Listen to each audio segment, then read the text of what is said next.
കഴിഞ്ഞ ക്ലാസ്സിൽ 8-ാമത്തെ അധ്യായത്തിൻ്റെ ആദ്യ ഭാഗം നമ്മൾ വായിച്ച് ചുരുക്കമായി ചില കാര്യങ്ങളോട് ചിന്തിക്കുകയുണ്ടായി.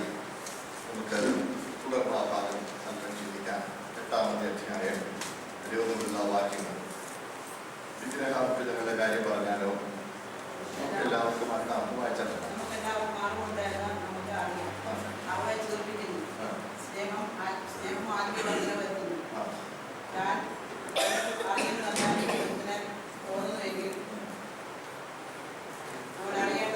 അറിയേണ്ടതുപോലെ അവൻ ഇന്നുവരെ ഒന്നും അറിഞ്ഞിട്ടില്ല. ഒരുത്തൻ ദൈവത്തെ സ്നേഹിക്കുന്നുവെങ്കിലോ അവനെ ദൈവം അറിഞ്ഞിരിക്കുന്നു. വിഗ്രഹാർപ്പിതങ്ങളെ കുറിച്ചോ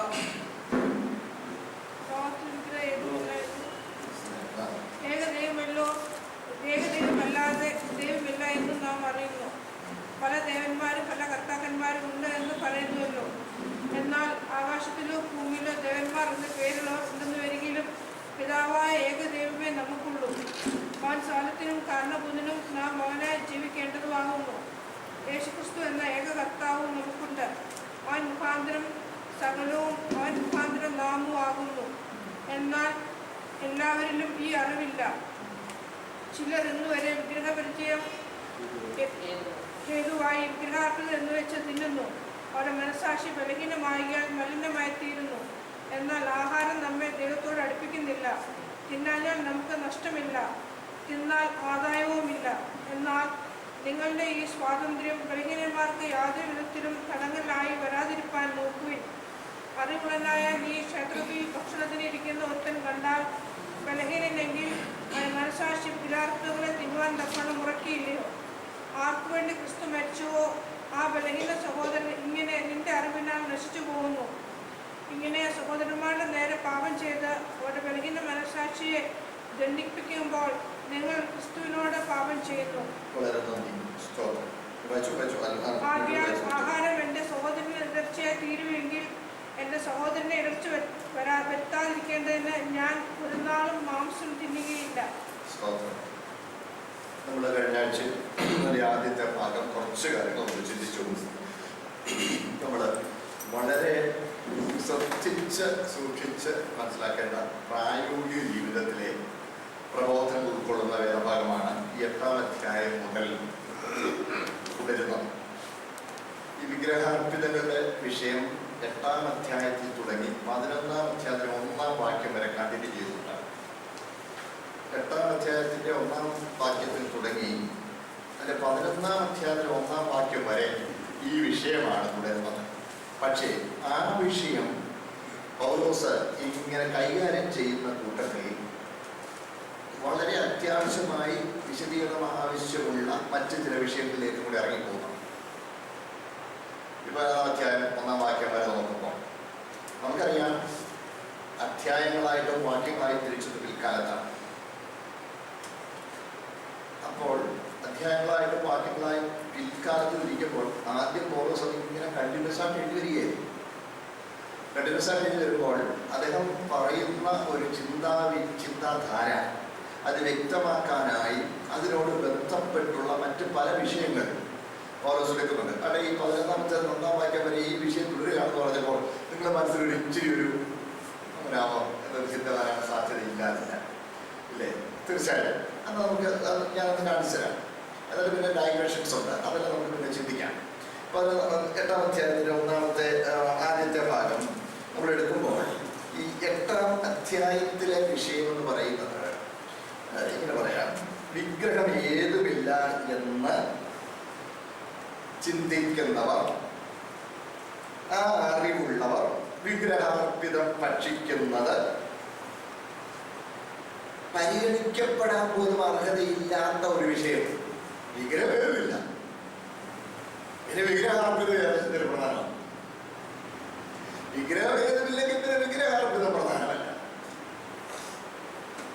പിന്നെ ഈ വിഗ്രഹാർപ്പിതം എന്ന വിഷയം തന്നെ ഇല്ലാത്ത ഒരു കാര്യം നമ്മൾ ചർച്ചയ്ക്കെടുക്കുന്ന മാറിയിരിക്കുന്നല്ലേ? അങ്ങനെ ചിന്തിക്കുന്ന ഒരു കൂട്ടം, ആ കൂട്ടരോടുള്ള പൗലോസിന്റെ മറുപടിയായിട്ടാണ് ഈ 8-ാം അധ്യായം പ്രധാനമായിട്ടും ഇരിക്കുന്നത്. ഈ 8-ാം അധ്യായത്തിൽ അങ്ങനെ ചിന്തിക്കുന്നുള്ള മറുപടിയായിട്ടാണ് 8-ാം അധ്യായം. അതിൻ്റെ 7-ാമത്തെ വാക്യം ആദ്യം ഒന്ന് കാണുക. ചിലർ ഇന്ന് വരെ വിഗ്രഹപരിചയം എഴുതുവാൻ വിഗ്രഹാർപ്പണം എന്തു വെച്ച് തിന്നുന്നു. ഇനി 10-ാം വാക്യം വായിക്കുമ്പോൾ അറിവുള്ളവരായ ഈ ക്ഷേത്രത്തിൽ വിഗ്രഹത്തിന് ഭക്ഷണത്തിരിക്കുന്ന ഒരുത്തൽ കണ്ടാൽ ബലഹീനനെങ്കിൽ അവന്റെ മനസ്സാക്ഷി വിഗ്രഹാർപ്പിതങ്ങളെ തിന്നുവാൻ തക്കോണം കുറയ്ക്കും. അപ്പോൾ ഇവിടെ ഒരു പ്രധാന വിഷയം മനസ്സാക്ഷികളാണ്. അപ്പോൾ അവരോടുള്ള പൗലോസിന്റെ മറുപടിയായിട്ടാണ്. അതുപോലെ തന്നെ 11-ാമത്തെ വാക്യം വരുമ്പോഴും ഇതേ കാര്യം നമുക്ക് കാണാം. ആർക്ക് വേണ്ടി ക്രിസ്തു മരിച്ചു? ആ ബലഹീന സഹോദരൻ നിന്റെ അറിവിനാൽ വിശ്വസിച്ചു. നിനക്ക് വിവരമൊക്കെ അറിയാം, വിഗ്രഹഭേദമില്ല. പക്ഷേ നീ ആ അറിവ് അതനുസരിച്ച് നീ അത് പോകുമ്പോൾ മറ്റൊരു സഹോദരനെ നീ നശിക്കുവാൻ കാരണമാണ്. അതുകൊണ്ട് അതാണ് 8-ാം അധ്യായത്തിലെ വിഷയം. നമുക്കത് വളരെ വിശദമായിട്ട് ചിന്തിക്കാം. ഇനി 9-ാമത്തെ അധ്യായത്തിൽ വരുമ്പോൾ 9-ാം അധ്യായത്തിൽ ചില ആളുകൾ പറയുന്നു വിഗ്രഹഭേദമില്ലെങ്കിൽ ഞാൻ സ്വതന്ത്രനല്ല, ക്രിസ്തീയ സ്വാതന്ത്ര്യം. അപ്പൊ ഞാൻ ക്രിസ്തുവിൽ സ്വതന്ത്രനായിരിക്കുന്നത് കൊണ്ട് വിഗ്രഹാർപ്പിതം ഭക്ഷിക്കാനുള്ളത് പരിഗണിക്കാൻ പോലും ആവശ്യമുള്ള കാര്യം അല്ല. ഞാൻ സ്വതന്ത്രനാണ്. അപ്പോൾ ക്രിസ്തീയ സ്വാതന്ത്ര്യത്തിൽ ഉൾപ്പെടുന്നതാണ് ഏത് ഭക്ഷണം കഴിക്കണം എന്നുള്ള തീരുമാനം. പഴയ നിയമത്തിലെ ന്യായപ്രമാണത്തിന് ചിട്ടവട്ടങ്ങളൊന്നും ഇങ്ങോട്ട് കൊണ്ടുവരേണ്ട കാര്യമില്ല. അപ്പോൾ ഞാൻ ക്രിസ്തീയ സ്വാതന്ത്ര്യമുള്ളവരായതുകൊണ്ട് എനിക്ക് ഭക്ഷണം കഴിക്കുന്നത് ഏതാണെന്ന് ഞാൻ തിരഞ്ഞെടുക്കാം. അത് വിഗ്രഹമാണ് ഇല്ലെന്നുള്ളത് അത് പരിഗണിക്കേണ്ട കാര്യം പോലില്ല. കാര്യം വിഗ്രഹമില്ലല്ലോ. അപ്പോൾ ക്രിസ്തീയ സ്വാതന്ത്ര്യം അതിന്റെ അടിസ്ഥാനത്തിൽ വാദിക്കുന്ന ആളുകളുള്ള മറുപടി സ്വതന്ത്രം പറയാൻ നോക്കണം. ഞാൻ സ്വതന്ത്രന, ഞാൻ സ്വതന്ത്രന, ഞാൻ അപ്പോസ്തലനാ. പക്ഷേ തന്റെ പ്രായോഗികം കൊണ്ട് കാണിച്ചിട്ട് താൻ പറയുകയാണ് എന്നെ നിങ്ങൾ നോക്കാൻ. അതാ 11-ാം അധ്യായത്തിൽ 1-ാം വാക്യത്തിൽ പറയുമ്പോൾ എന്താ? 11-ാം അധ്യായത്തിൽ 1-ാം വാക്യത്തിൽ കൊണ്ട് പറയുമ്പോൾ ഞാൻ ക്രിസ്തുവിന്റെ അനുകാരി ആയിരിക്കുന്നത് പോലെ നിങ്ങൾ എന്നെ അനുകാരികൾ. അപ്പോൾ 9-ാം അധ്യായത്തിൽ തന്റെ ജീവിതത്തിന്റെ മാതൃക പൗലോസിനോട് കാണിക്കുക. ജീവിതത്തിൽ ഞാൻ സ്വതന്ത്രമില്ലയോ, ഞാൻ സ്വതന്ത്രമില്ലയോ, ഞാൻ അധികാരം കണ്ടിട്ടില്ലേ, നിങ്ങളുടെ മേലെ എനിക്ക് എന്റെ അധികാരമില്ലേ, പിന്നെ കുടുംബജീവിതം നയിക്കാൻ എനിക്ക് സ്വാതന്ത്ര്യമില്ലേ, കേരളാവും മറ്റപ്പോസ്തലന്മാർ ചെയ്യുന്ന പോലെ ഭാര്യയായ സഹോദരനോട് എനിക്ക് സഞ്ചരിച്ചുകൂടെ, പിന്നെ വേല ചെയ്യാതിരിക്കാൻ എനിക്ക് വേല ചെയ്യാതിരിക്കാൻ ബാക്കിയുള്ളവർക്കെല്ലാം അനുവാദമുണ്ടെങ്കിൽ ഞാനിതിന് അതിന് വേലയില്ലല്ലോ. എനിക്ക് സ്വാതന്ത്ര്യമുണ്ട്. പക്ഷേ ഞാൻ മാതൃക കാണിക്കുക, മറ്റുള്ളവരെ ഞാൻ പരിഗണിക്കുക. ഞാൻ സ്വതന്ത്രനാണെങ്കിൽ എന്റെ സ്വാതന്ത്ര്യം ഞാൻ അതുപോലെ ഇതില്ല, നിങ്ങളെ ഉപയോഗിക്കുന്നില്ല. നിങ്ങളുടെ കൂടെ ഉണ്ടെന്ന് അറിയാൻ നിങ്ങൾ വെച്ചിട്ട് അതാണ് 9-ാം അധ്യായത്തിന്റെ വിഷയം. അപ്പൊ ക്രിസ്തീയ സ്വാതന്ത്ര്യം എന്ന് പറഞ്ഞ്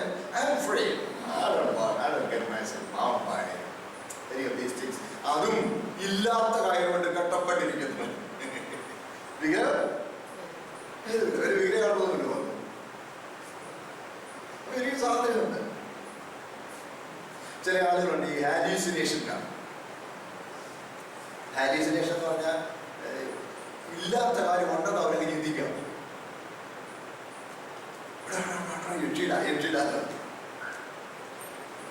എവിടെ എത്തി ഏറോക്കുമ്പോ എട്ടി നാട് നിൽക്കുന്നു തലമുടി ഒഴിച്ചിട്ട് ആവാസന ഭൂമിക്ക് മധ്യരിക്കുക. എന്റെ കാല് നിലത്ത് കൊണ്ടിട്ട് ആ മുല്ലപ്പൂവിന്റെ ഏതാണെന്നുണ്ട് യക്ഷിയെ കാണുന്നത്. അവൻ വരുക, അവൻ പേടിക്കുക. ബിയും സിയും ഡിയും ഒന്നും കാണുന്നില്ല. കേട്ടിട്ടുണ്ടെങ്കിൽ ഇല്ലാത്തതുകൊണ്ട് ഇവനങ്ങ് ഇതുപോലെയുള്ള ഈ വിഗ്രഹാർപ്പണത്തിന്റെ കാര്യം അതാ പറയുന്നത്. വിഗ്രഹം പിന്നെ ഇതിന് എന്തിനും പ്രാധാന്യം കൊടുക്കാൻ പാടുണ്ടോ? അതുകൊണ്ട് ഞാൻ സ്വതന്ത്രനാണ് എന്ന് പറയുന്നവരോട് ഓരോ ചോദിക്കുക. ഞാനും തോന്നുന്നില്ല, ഞാൻ അപ്പോസ്തലനില്ല, എനിക്ക് മറ്റു പല അപ്പോസ്തലന്മാർ ചെയ്തുകൂടെ? പക്ഷേ ഞാൻ എന്താണ് ചെയ്യുന്നത്? ഞാൻ നിങ്ങൾക്ക് മാതൃക കാണിക്കും. അത് തന്റെ മാതൃക ചൂണ്ടിക്കാണിച്ചുകൊണ്ട് ക്രിസ്തീയ സ്വാതന്ത്ര്യത്തിന്റെ ആ വിഷയം ഉന്നയിച്ച് വിഗ്രഹാർപ്പിത ഭക്ഷിക്കുന്നതിനകത്ത് വലിയ കാര്യമൊന്നുമില്ല. പിന്നെയും ഈ ന്യായപ്രമാണത്തിന്റെ വ്യവസ്ഥ പ്രകാരം നിയമിക്കപ്പെട്ട ഭക്ഷ്യ നിയമങ്ങളുടെ ഊരാക്കുടുക്കിൽ ചെന്ന് കുടുങ്ങാനൊന്നും പാടില്ല എന്ന് പറയുന്നവരോടുള്ള മറുപടിയായിട്ട് 9-ാം അധ്യായം. ഇനി 10-ാം അധ്യായം എടുക്കുമ്പോൾ 10-ാം അധ്യായത്തിൽ സ്നാനമേറ്റ് വചനം പഠിച്ച് വ്യക്തമായ ക്രിസ്തീയ അനുഭവം പ്രാപിച്ച് ആത്മീയ ജീവിതം നയിക്കുന്നവർക്ക് വിഗ്രഹാർപ്പിത ഭക്ഷണം പോലെ ഇവിടെ നിസ്സാര കാര്യങ്ങൾ ഒരിക്കലും പ്രധാനമല്ലെന്ന് പറഞ്ഞ വേറെ പോയി. ഞാൻ സ്നാനം വെച്ചു, പിന്നെ വചനം പഠിച്ചു, പിന്നെ വ്യക്തമായ ക്രിസ്തീയ അനുഭവം ഉണ്ടായിരിക്കും, അന്യഭാഷ പ്രാപിച്ചു, വെളിപ്പാടുണ്ട്, കൃപാവരമുണ്ട്. അങ്ങനെ ഇരിക്കുന്ന എനിക്ക് എന്നെ കഴിച്ചാൽ എന്നെ കുഴപ്പം മനസ്സിലായില്ലേ? വിഗ്രഹാർപ്പിതം അതൊന്നും ഒരു കുന്നുമില്ലെന്നേ, തീക്കട്ടൊക്കെ ഉണ്ട്, ഓർമ്മയിരിക്കും എന്ന് പറയുന്ന ഒരു അവരോടുള്ള മറുപടിയാണ് 10-ാം അധ്യായത്തിൽ. അതേ ഇസ്രായേലിന്റെ അനുഭവങ്ങളുണ്ട്. കൊള്ളാം സൗരന്മാരെ, നമ്മുടെ പിതാക്കന്മാരെല്ലാവരും മേഘത്തിന് കീഴായിരുന്നു. അവ മേഘത്തിലും സമുദ്രത്തിലും സ്നാനമേറ്റു, മോശയോട് ചേർന്നു, ഒരേ ആത്മീയ പാനീയം കുടിച്ചു, ഒരേ ആത്മീയ ഭോജനം ഭക്ഷിച്ചു. അവരെ ആത്മീയ പാറയിൽ നിന്ന് അവർ കുടിച്ചു, അത് ക്രിസ്തുവാണ്. അവരെല്ലാവരും മന്ന ഭക്ഷിച്ചു. ഇതെല്ലാം അനുഭവമില്ലേ? പക്ഷേ കുറച്ച് കഴിഞ്ഞപ്പോൾ എന്തു പറ്റി? അവര് അന്യജാതികളുമായി ഇടകലർന്ന് എന്ത് പറ്റി? അവരിൽ മിക്കവരും ദൈവം സാധിച്ചില്ല. അതുകൊണ്ട് ആത്മീയ അനുഭവങ്ങളുണ്ടെന്നും സ്നാനപ്പെട്ടതാണെന്നും വചനം പഠിച്ചതാണെന്നും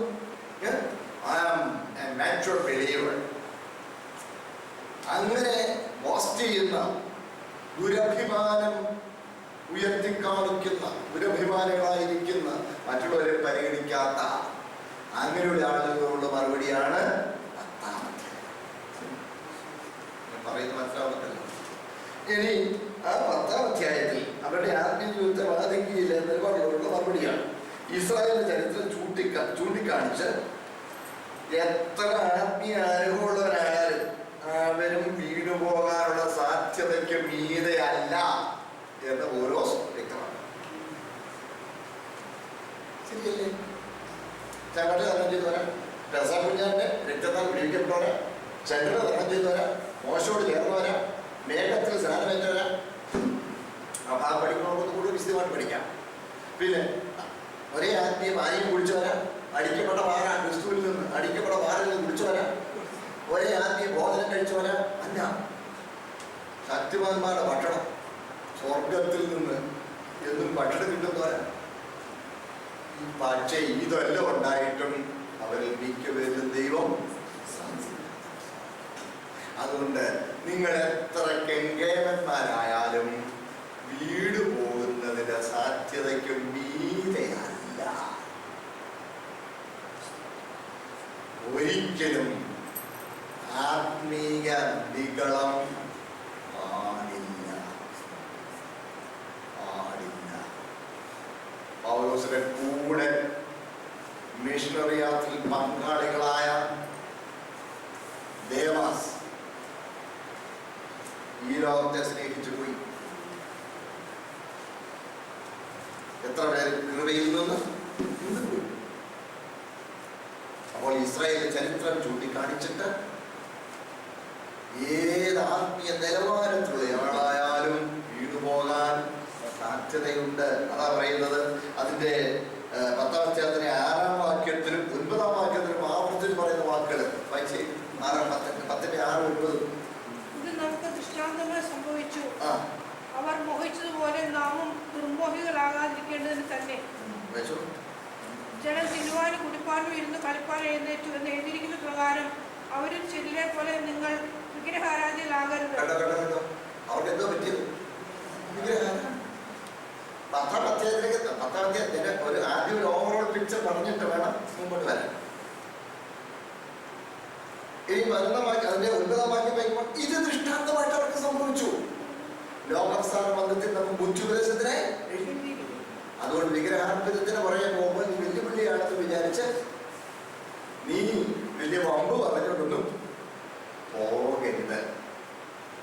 എൻ്റെ പൊന്നു സഹോദരങ്ങളെ, നമുക്ക് ഞാൻ ഈ ഭാഗം വായിക്കാൻ ധ്യാനിക്കുന്നത് പോലെ നമുക്ക് സംഭവിക്കാൻ വളരെ സാധ്യതയുള്ളതും എന്ന് ആത്മീയ പക്വതയിൽ വന്ന പല സഹോദരങ്ങൾക്കും ഇന്ന് സംഭവിച്ചുകൊണ്ടിരിക്കുന്നതുമായ വലിയ ഒരു തെറ്റാണിത്. തങ്ങൾ വീണുപോകാൻ ഇനി ഒരു സാധ്യതയുമില്ല എന്ന ഒരു ചിന്തയിൽ വചനമോ വിശുദ്ധന്മാരുമായുള്ള കൂട്ടായ്മയോ ഗൗരവമായി എടുക്കാതെ പോകുന്ന സഹോദരങ്ങൾ ഒരിക്കലും അങ്ങനെയാണ്. എനിക്ക് പറഞ്ഞ് മനസ്സിലായോ? വിശുദ്ധന്മാരുമായുള്ള കൂട്ടായ്മ, ദൈവവചന പഠനം, പ്രാർത്ഥന, ഇതൊന്നും ഗൗരവമായി എടുക്കാതിരുന്നാൽ ചിലപ്പോൾ PhD-കാരനായിരിക്കും, 1-2 DD ഒക്കെ ഉണ്ടായിരിക്കും. പക്ഷേ അതുകൊണ്ടൊന്നും വീണു പോകാനുള്ള സാധ്യതയ്ക്ക് മീതെയായി എന്ന് തെറ്റിദ്ധരിക്കരുത്. എല്ലാവരും ഇവിടെ തന്നെ ഉണ്ടോ? നമുക്കതിന് വളരെ വിശദമായിട്ട് പഠിക്കണം. വെച്ചാൽ അപ്പോൾ 10-ാം അധ്യായത്തിലെ 14-22 വരെ ഭാഗത്ത് ഇതുമായി ബന്ധപ്പെട്ട് ഞാൻ പറയാം. നമുക്ക് വിശദമായിട്ട് പിന്നീട് പഠിക്കാനുണ്ട്. 10-14 കാണുമ്പോൾ അതുകൊണ്ട് പ്രിയന്മാരെ വിഗ്രഹാരാധന വിട്ടോടുകയും വിഗ്രഹാർപ്പതവുമായി ബന്ധപ്പെട്ട മനസ്സിലായില്ലേ വിഗ്രഹാരാധന. അപ്പൊ ആ വിഷയം തന്നെയാണ്. ആ വിഷയം സ്ഥാപിച്ച തന്റെ ആശയം വ്യക്തമാക്കാൻ ഇസ്രായേൽ ചരിത്രം എടുക്കുന്നതേ ഉള്ളൂ. ഞാൻ പറഞ്ഞു മനസ്സിലായി. ഇസ്രായേൽ ചരിത്രം എടുത്ത് അതേ വിഷയം വ്യക്തമാക്കുക പൗലോസ്. ഇനി അതിന്റെ 22 വരെയുള്ള ഭാഗം നോക്കുമ്പോൾ ആ ഭാഗത്ത് കർത്താവിന്റെ മേശയിൽ പങ്കാളികളായവർ പൂരങ്ങളുടെ മേശയിൽ പങ്കാളികളാകരുത് എന്ന് പ്രബോധിപ്പിച്ചിരിക്കുക. വിഗ്രഹാർപ്പിതമായിട്ട് ബന്ധപ്പെട്ട് അടുത്ത ഒരു പ്രബോധനം പോലെ പറയുന്നേ, നിങ്ങൾ 2 മേശയിലും പങ്കാളികൾ കർത്താവിന്റെ മേശയിലും പൂരങ്ങളുടെ മേശയിലും പങ്കാളികൾ ആകാൻ പാടില്ല. നമ്മൾ താഴോട്ട് വായിക്കുമ്പോൾ അതിനെക്കുറിച്ച് പറയുന്നുണ്ട്. വിഗ്രഹാർപ്പിതം വലുതുമാകുന്നുവെന്നോ വിഗ്രഹം വലുതുമാകുന്നുവെന്നോ അല്ല. ജാതികൾ 20-ാം വാക്യം വായിച്ചു. ജാതികൾ ബലികഴിക്കുന്നത് ദൈവത്തിനല്ല, ഭൂതങ്ങൾക്ക് കഴിക്കുന്നത്രേ. ഇവിടെയാണ് പ്രശ്നം. അപ്പൊ ബലി കഴിക്കുന്നതിനകത്ത് എന്താ ഉണ്ട്?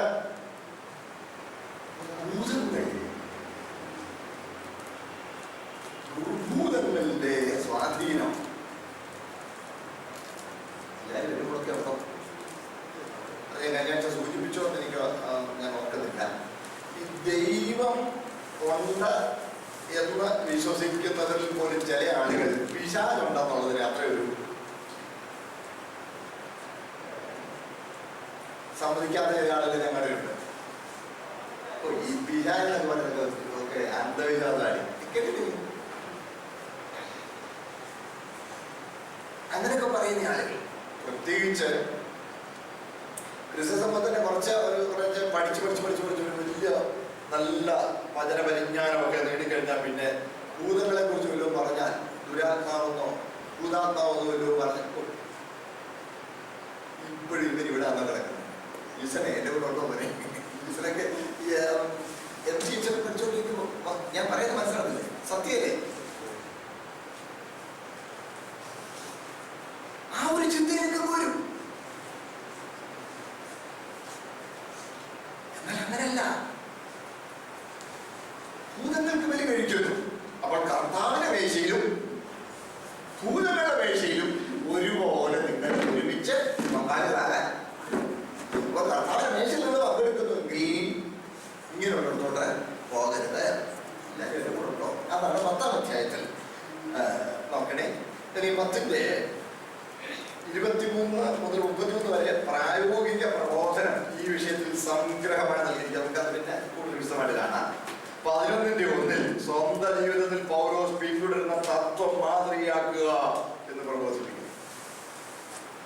പൗലോസ് ക്രിസ്തുവിനെ അനുകരിക്കുന്നതിനാൽ കൊരിന്ത്യർ തന്നെ അനുകരിക്കുക എന്ന് പറയുന്നു.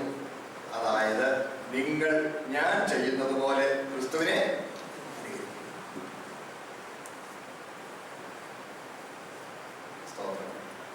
അപ്പോൾ 11-ാമത്തെ അതിൽ 1-ാം വാക്യം വരെ പൗലോസ് ഡീൽ ചെയ്യുന്നത് ഈ വിഷയം.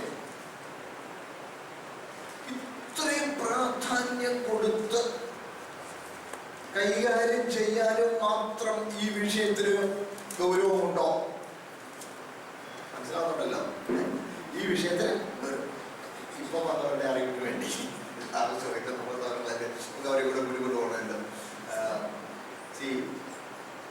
ഞങ്ങൾ നമ്മുടെ 8-ാം അധ്യായം കഴിഞ്ഞ ക്ലാസ്സിൽ ഉണ്ടാകുന്നവരാണ്. 8-ാം അധ്യായം അത് വിഗ്രഹാർപ്പിതവുമായി വിഗ്രഹാർപ്പിതം ഭക്ഷിക്കുന്നതിനെ സംബന്ധിച്ചാണ് പൗലോസ് എന്ന് ഉദ്ദേശിച്ചു വരുന്നത്. വിഗ്രഹാർപ്പിതം ഏതുമില്ല എന്ന് പറയുന്ന ആളുകൾ, വിഗ്രഹമൊന്നുമില്ല, ഇതൊക്കെ ശരിയാണ്. പക്ഷെ പ്രായോഗികമായി വരുമ്പോൾ പല കാര്യങ്ങൾ അവിടെ പരിഗണിക്കാറുണ്ട് എന്ന് പൗലോസ് പ്രബോധിപ്പിക്കുക. അങ്ങനെ 8-ാം അധ്യായം മുതൽ 11-ാം അധ്യായത്തിലെ 1-ാം വാക്യം വരെയുള്ള ആ ദീർഘമായ വേദഭാഗത്ത് വിഗ്രഹാർപ്പിതം എന്ന വിഷയത്തിന്റെ വിവിധ വശങ്ങൾ പൗലോസ് കൈകാര്യം ചെയ്യുകയാണ്. അതാണ് ഞങ്ങൾ പറയുന്നത്. ഇനി 8-ാം അധ്യായത്തിൽ ഇതൊന്നുമില്ലതേ, അതിനകത്ത് കാര്യമൊന്നുമില്ല എന്ന് പറയുന്നത് അവരോടുള്ള പറഞ്ഞു. 9-ാം അധ്യായത്തിൽ ദൈവനെ സ്വതന്ത്രനാക്കിയിരിക്കും. ഇനിയും ഞാൻ ന്യായപ്രമാണത്തിന് ഭക്ഷ്യ നിയമങ്ങൾക്ക് മറ്റും വിധേയപ്പെടണോ? അങ്ങനെ അവരോടുള്ള ക്രിസ്തീയ സ്വാതന്ത്ര്യത്തെ പൊക്കിപ്പിടിക്കുന്ന ആളുകൾ അവർ പറയുന്നു വിഗ്രഹാർപ്പിതം എന്ന് പറയാൻ അക്കാര്യം പോലെ ഇവിടെ പറയണ്ട എന്ന് പറയുന്ന ആളുകൾ അവരോടുള്ള പറഞ്ഞു. 9-ാം അധ്യായം 10-ാം അധ്യായത്തിൽ 9-ാം അധ്യായത്തിൽ തന്നെ പൗലോസ് തന്നെ ജീവിതാനുഭവം സൂചിപ്പിക്കുന്നു. 10-ാം അധ്യായത്തിൽ ഉന്നതമായ ആത്മീയാനുഭവം പ്രാപിച്ച ആളുകളെ ഇതൊന്നും ബാധിക്കയില്ല എന്ന് പറയുന്ന ആളുകളുള്ള മറുപടി ഇസ്രായേലിന്റെ ചരിത്രം സൂചിപ്പിച്ച് വിശദീകരിച്ചു കൊടുക്കും. എന്നിട്ട് 10-ാം അധ്യായത്തിൽ ഒടുവിലത്തെ ഭാഗത്ത് സംഗ്രഹമായി ആ പ്രബോധനം കുറിച്ച ശേഷം 11-ാം അധ്യായത്തിന്റെ 1-ാം വാക്യത്തിൽ ഞാൻ എങ്ങനെ ജീവിക്കുന്നു അങ്ങനെ നിങ്ങൾ ജീവിച്ചു. ഞാൻ അങ്ങനെ നിന്നോട് പറയുന്നതിന്റെ കാരണം എന്താണെന്ന് അറിയാമോ? ഞാൻ കർത്താവിനെ അനുകരിച്ചാണ് ജീവിക്കുന്നത്. അതിനർത്ഥം ഞാൻ കർത്താവിനെ അനുകരിക്കുന്നത് പോലെ നിങ്ങളും കർത്താവിനെ അനുകരിക്കാൻ അതിന് ഞാൻ നിങ്ങളുടെ മുമ്പിൽ അത് ഇഷ്ടാന്തമായിരിക്കുന്നു.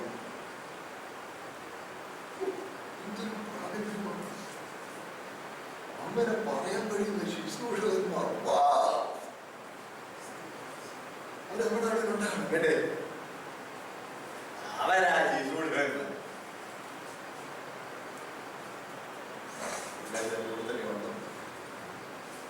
ഞാൻ ക്രിസ്തുവിന്റെ അനുകാരിയായിരിക്കുന്നു, നിങ്ങൾ എന്റെ അനുകാരികൾ. നമ്മുടെ സ്ഥാനം പറയുന്നത് ഞാൻ തന്നെയാണ് പറയണം. കർത്താവിനെ ചേട്ടാ ഞങ്ങൾക്ക് കർത്താവിനെ കാണാൻ മേലേ, പിന്നെ കർത്താവിനെ അനുകരിക്കുന്നെന്ന് പറയുന്നത് നിങ്ങളെ ഞങ്ങൾക്ക് കാണുന്നുള്ളൂ.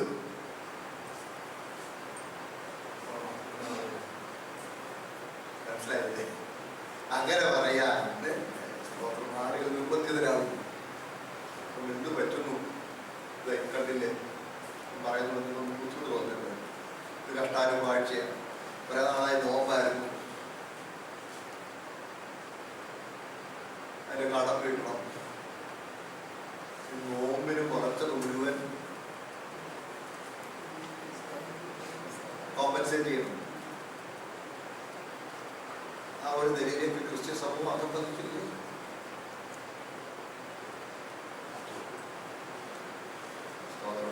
ഞാൻ ക്രിസ്തുവിനെ അനുകാരിയായിരിക്കുന്ന പോലെ നിങ്ങൾ എന്നെ അനുകാരികളാകുകയും എന്ന് ഞാൻ ഏത് ജനത്തിന് മുമ്പിൽ ശുശ്രൂഷിക്കുന്നു അവരോട് പറയുവാനുള്ള പ്രാഗൽഭ്യം ശുശ്രൂഷന്മാർക്കുണ്ടാകണം. അതും കൂട്ടത്തിലൊരു പ്രബോധനം. ഇതിനവിടെ നിൽക്കുന്നതിൽ തിരിച്ചൊന്നു വരാം. ഇനി ഇങ്ങനെ ഈ വിഷയം വിശദമായി കൈകാര്യം ചെയ്യുന്നതിന് ചില കാരണങ്ങളുണ്ട്. അടുത്തൊരു പ്രധാന കാരണം നമ്മൾ പ്രവർത്തന പുസ്തകം 15-ാം അധ്യായം എടുക്കുമ്പോൾ പുസ്തകം 15 എടുക്കുമ്പോൾ അവിടെ യെരുശലേം കൗൺസിലിൽ ഒരു വലിയൊരു തീർപ്പ് ഉണ്ടായത് നമുക്ക് മനസ്സിലാക്കാം. പറയാം. അതായത് ദൈവസഭയുടെ പ്രായോഗിക ക്രിസ്തീയ ജീവിതത്തിലുള്ള പ്രബോധനം രേഖപ്പെടുത്തപ്പെട്ട ആദ്യഘട്ടത്തിൽ പറയുന്നത് മനസ്സിലാക്കണേ. ഈ ലോസ് എന്നും റൂൾസ് എന്നും രണ്ടും. അതായത് നിയമങ്ങളും ചട്ടങ്ങളും ലോസും ഉണ്ട്, റൂൾസും ഉണ്ട്. വ്യക്തമാക്കാം. അതായത് ഇന്ത്യയുടെ നിയമം എടുത്തു. ഇന്ത്യയുടെ നിയമം അനുസരിച്ച് ഇന്ത്യയുടെ ഭരണഘടന ഇന്ത്യയിലെ ഏതൊരു പൗരനും ഏതൊരു വാഹനവും വാങ്ങിച്ച് ഏതൊരു നിരത്തിലും സ്വാതന്ത്ര്യമായി ഓടിക്കുവാൻ അവകാശമുണ്ട്. ഭരണഘടന നൽകുന്ന അവകാശമാണ്, അത് നിയമമാണ്. അപ്പോൾ ഓരോരുത്തരും ഓരോന്നും വാങ്ങിച്ച് ഒന്നിരിയൊക്കെ ഓടിച്ചാൽ ആരോ പ്രശ്നം. അത് എയ്ക്കും ബിക്കും സിക്കും ഇസഡ് വരെയും ഈ അവകാശമുണ്ട്. അപ്പോൾ എന്ത് ചെയ്യും? പോലീസ് അധികാരികൾ റൂൾസ് കൊണ്ടുവരും. ഇത് നിയമമാണ്, ഏതാ ലോയാണ്, എല്ലാവർക്കും ഭരണഘടന കൊടുക്കുന്ന അവകാശമാണ്. ഏതൊരു വാഹനവും വാങ്ങിച്ച് ഏതൊരു പൗരനും ഏതൊരു നിരത്തിലും ഓടിക്കാൻ അവകാശം, അത് അവകാശമാണ്. പക്ഷെ ആ കാര്യം സുഗമമായി നടപ്പാകേണ്ടതിന് പോലീസ് ഡിപ്പാർട്ട്മെന്റിലെ റൂൾസ് കൊണ്ടുവരും. ഇടത്തുവശം ചേർന്ന് ഓടിച്ചോണം. നമുക്കറിയാമല്ലോ, കോമൺവെൽത്ത് രാജ്യങ്ങളിലെല്ലാം ഇടത്തുവശമാണ്. Keep to the left, left hand drive. ഇടത്തുവശം ചേർന്ന് ഓടിച്ചോണം. ചിലപ്പോൾ ചില ഭാഗത്ത് കേൾക്കും വൺ വേ, നോ എൻട്രി. ഞാൻ ഇവിടുത്തെ പൗരനല്ലേ, എനിക്ക് ഏത് തരത്തിലും ഓടിക്കാൻ അധികാരമില്ല. അധികാരമുണ്ട്, അങ്ങോട്ട് വരും, ഇങ്ങോട്ട് വരാം, അങ്ങോട്ട് വരും. അപ്പൊ ലോസും റൂൾസും നിയമങ്ങളുമുണ്ട്, ചട്ടങ്ങളുമുണ്ട്. അപ്പോൾ നിയമം നടപ്പാക്കാനുള്ള പ്രായോഗിക നിർദ്ദേശങ്ങളുടെ ആകത്തുകയാണ് ചട്ടങ്ങൾ. ഒന്നുകൂടെ പറയാം. നിയമങ്ങൾ നടപ്പാക്കാനുള്ള പ്രായോഗിക നിർദ്ദേശങ്ങളുടെ ആകത്തുക, അതാണ് ചട്ടങ്ങൾ. നമ്മുടെ വാഴ്ത്തപ്പെട്ട കർത്താവ് നിയമങ്ങളും ചട്ടങ്ങളും നൽകിയിട്ടുണ്ട്. എന്നാൽ ക്രിസ്തീയ വിശ്വാസ പ്രമാണം അതിന്റെ പ്രായോഗിക തലത്തിൽ മാറി വരുന്ന ജീവിത സാഹചര്യങ്ങളിൽ ഈ ക്രിസ്തീയ പ്രമാണം പ്രായോഗിക തലത്തിൽ കൊണ്ടുവരുവാൻ ചില റൂൾസ് നിയമിക്കുന്നു. മനസ്സിലായില്ലേ? അപ്പൊ ദൈവസഭയ്ക്ക് അങ്ങനെ റൂൾസ്, ആ റൂൾസ് 1-ാം നൂറ്റാണ്ടിൽ സ്ഥാപിക്കപ്പെട്ടു. അത് പ്രായോഗിക ജീവിതവുമായി ബന്ധപ്പെട്ടാണ് ഓരോ സന്ദർഭങ്ങളിൽ അങ്ങനെയുള്ള പ്രായോഗിക പ്രബോധനങ്ങൾ കൊടുത്തത്. എല്ലാവരും തന്നെ ഉണ്ടല്ലോ.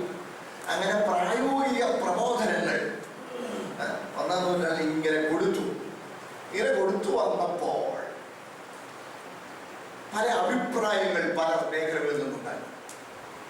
കാര്യം, ക്രിസ്തുവിന്റെ മരണത്തോട് ഏകീഭവിച്ചിട്ടാണ് ഒരു വ്യക്തി ക്രിസ്തീയ വിശ്വാസി ആകുന്നതെങ്കിലും, ഒന്നുകൂടെ പറയാം, ക്രിസ്തുവിന്റെ മരണത്തോട് ഏകീഭവിച്ചിട്ടാണ് ഒരു വ്യക്തി ക്രിസ്തീയ വിശ്വാസി ആകുന്നത് എങ്കിലും ആ പഴയ ആഴത്വത്തിന്റെ ചില സ്വാധീനങ്ങൾ ഈ വ്യക്തിയുടെ ജീവിതത്തിൽ പിന്നെയും കൊടുത്തുകൊണ്ടിരിക്കും. അതുകൊണ്ടാണ് 1-ാം നൂറ്റാണ്ടിൽ ആദ്യം ഏറ്റവും കൂടുതൽ പേര് മുമ്പോട്ട് വന്നത് യഹൂദമതത്തിൽ നിന്ന്. അപ്പൊ യഹൂദമതത്തിൽ ഇങ്ങോട്ട് വന്നപ്പോ ആളുകൾ വലിയ ആയിരങ്ങൾ മുമ്പോട്ട് കർത്താവിനെ സ്വീകരിച്ചു വന്നപ്പോൾ അവര് വിചാരിച്ചു, നമ്മുടേതായി യേശു നമ്മുടെ. കുറച്ച് കഴിഞ്ഞപ്പോഴല്ലേ പത്രോസിന് ദൈവം ദർശനം കൊടുത്തു കൊർന്നല്യോസിന് വീട്ടിൽ പോകാൻ.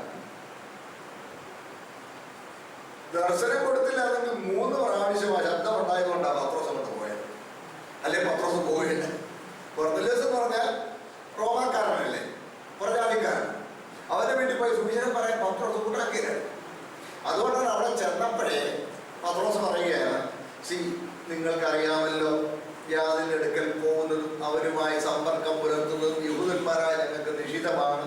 എങ്കിലും യാതൊന്നിനെയും അശുദ്ധമെന്ന് കണക്കാക്കരുതെന്ന് ദൈവം എന്നോട് നേരിട്ട് അരുളി ചെയ്തത് കൊണ്ടാണ് ഞാൻ വന്നത്. എന്നെ വിളിപ്പിച്ചത് എന്തിനാ എന്ന് നിങ്ങൾ പറയണം.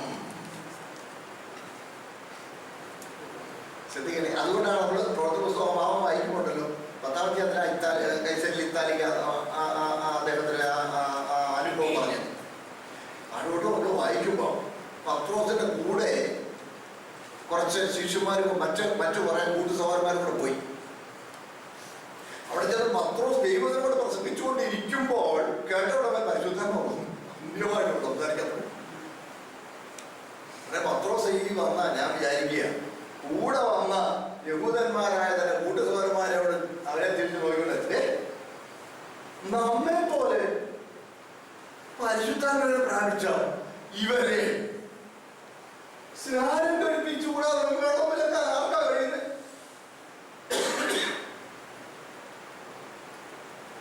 അപ്പൊ പരിശുദ്ധാത്മാവൻ അവിടെ ഇന്റർവ്യൂ ചെയ്തതുകൊണ്ടാണ്, ഇടപെട്ടത് കൊണ്ടാണ് അവർക്ക് ക്രിസ്തീയ വിശ്വാസത്തിലേക്ക് പ്രവേശനം ലഭിച്ചു. എന്റെ കൂടെ ഉണ്ടോ? അങ്ങനെ ആളുകൾക്ക് ഇങ്ങനെ കൂട്ടുകൂട്ടമായി യാതൊരു വരുമ്പോൾ യഹൂദന്മാർക്ക് ഭയങ്കര വിഷമായി. അവരുടെ പ്രാമാണിത്വം നഷ്ടപ്പെടുമോ എന്ന് അവർക്കൊരു ആശങ്കയുണ്ടായി. ഒരാശങ്ക ഉണ്ടായിട്ട് അവർ പറയാൻ തുടങ്ങി, ആദ്യം നിങ്ങളൊക്കെ വന്നു കർത്താവ്, ആദ്യം പരിച്ഛേദനേറ്റ് യഹൂദനാണോ, എന്നിട്ട് ക്രിസ്ത്യാനിയാണ്. യഹൂദ മതത്തിലൂടെ കയറിയേ ക്രിസ്തീയ വിശ്വാസത്തോട് വരാൻ പാടുള്ളൂ എന്നവർ പറയാം. ഇത് പറഞ്ഞ് ആളുകൾ അവിടെ നിന്നും എല്ലാം ഓടി നടന്ന ആ കാര്യം പഠിപ്പിക്കാൻ തുടങ്ങിയപ്പോൾ പൗലോസ് അതിനങ്ങ് എതിരായി ശക്തിയോടെ സംസാരിക്കാൻ തുടങ്ങി. അല്ല, ഒടുവിൽ ഉഗ്രവാദമുണ്ടായി. ഈ വിഷയത്തെക്കുറിച്ച് ഭയങ്കരമായ വാദവും തർക്കവും എടുത്ത് ഞാൻ ഈ പറയുന്ന എല്ലാ കാര്യം തന്നെ എടുത്തുകൊണ്ട് പറഞ്ഞതേ ഉള്ളൂ. പ്രവർത്തന പുസ്തകം 15-ാം അധ്യായം വായിക്കുന്നു. വായിച്ചേ. ചിലർ വന്നു, നിങ്ങൾ മോശ കൽപ്പിച്ച ആചാരം അനുസരിച്ച് പരിശോധന ഏർക്കാഞ്ഞാൽ രക്ഷപ്രാപിക്കാൻ കഴിയുകയില്ല സഹോദരന്മാരെ കേട്ടോ. പൗലോസിനും ഭരണവാസനും അവരോട് അല്പമല്ലാത്ത വാദവും തർക്കവും ഉണ്ടായിട്ട് പൗലോസും ഭരണവാസും അവരിൽ മറ്റു ചിലരും ഈ തർക്കസംഗതിയെ പറ്റി യെരൂശലേമിൽ അപ്പോസ്തലന്മാരുടെയും മൂപ്പന്മാരുടെയും ഇടയിൽ പോകണം എന്ന് നിശ്ചയിച്ചു. സഭ അവരെ യാത്ര അയച്ചിട്ട് അവർ തിമോത്തിയെയും ശമരിയയിലും കൂടി കടന്ന് ജാതികളിലെ മാനസാന്തര വിവരം അറിയിച്ച് സഹോദരന്മാർക്ക് മഹാസന്തോഷം കൊടുത്തു. അവർ യെരൂശലേമിൽ എത്തിയാറെ സഭയും അപ്പോസ്തലന്മാരും മൂപ്പന്മാരും അവരെ കൈകൊണ്ട് ദൈവം തങ്ങളോടുകൂടെ ഇരുന്ന് ചെയ്തതൊക്കെയും അവർ അറിയിച്ചു. എന്നാൽ പരീക്ഷാ പക്ഷത്തിൽ നിന്നും വിശ്വസിച്ചവർ ചിലർ എഴുന്നേറ്റ് അവരെ പരിച്ഛേദന കഴിക്കുകയും മോശയുടെ ന്യായപ്രമാണം ആചരിക്കാൻ കൽപ്പിക്കുകയും വേണം എന്ന് പറഞ്ഞു. ഈ സംഗതിയെക്കുറിച്ച് വിചാരിപ്പാൻ അപ്പോസ്തലന്മാരും മൂപ്പന്മാരും വന്നു. വളരെ തർക്കമുണ്ടായ ശേഷം പത്രോസ് അവരോട് പറഞ്ഞു. ഒത്തിരി ചർച്ചയും തർക്കവും വാദപ്രതിവാദം എല്ലാം നടന്നു കഴിഞ്ഞ് അവസാനം വരെ തീർപ്പ് കൽപ്പിച്ച് അവസാനം പത്രോസ് സംസാരിച്ച് കഴിഞ്ഞ് യാക്കോബ് ആ കൗൺസിലിന്റെ അധ്യക്ഷനായിരുന്നു. യാക്കോബ് എന്ന് പറഞ്ഞാൽ നമ്മുടെ യേശുക്രിസ്തുവിന്റെ സഹോദരൻ.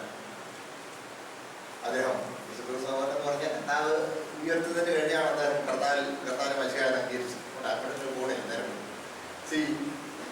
അദ്ദേഹം പറയുന്ന വാക്കുകളാണ് 14-ാം വാക്യം.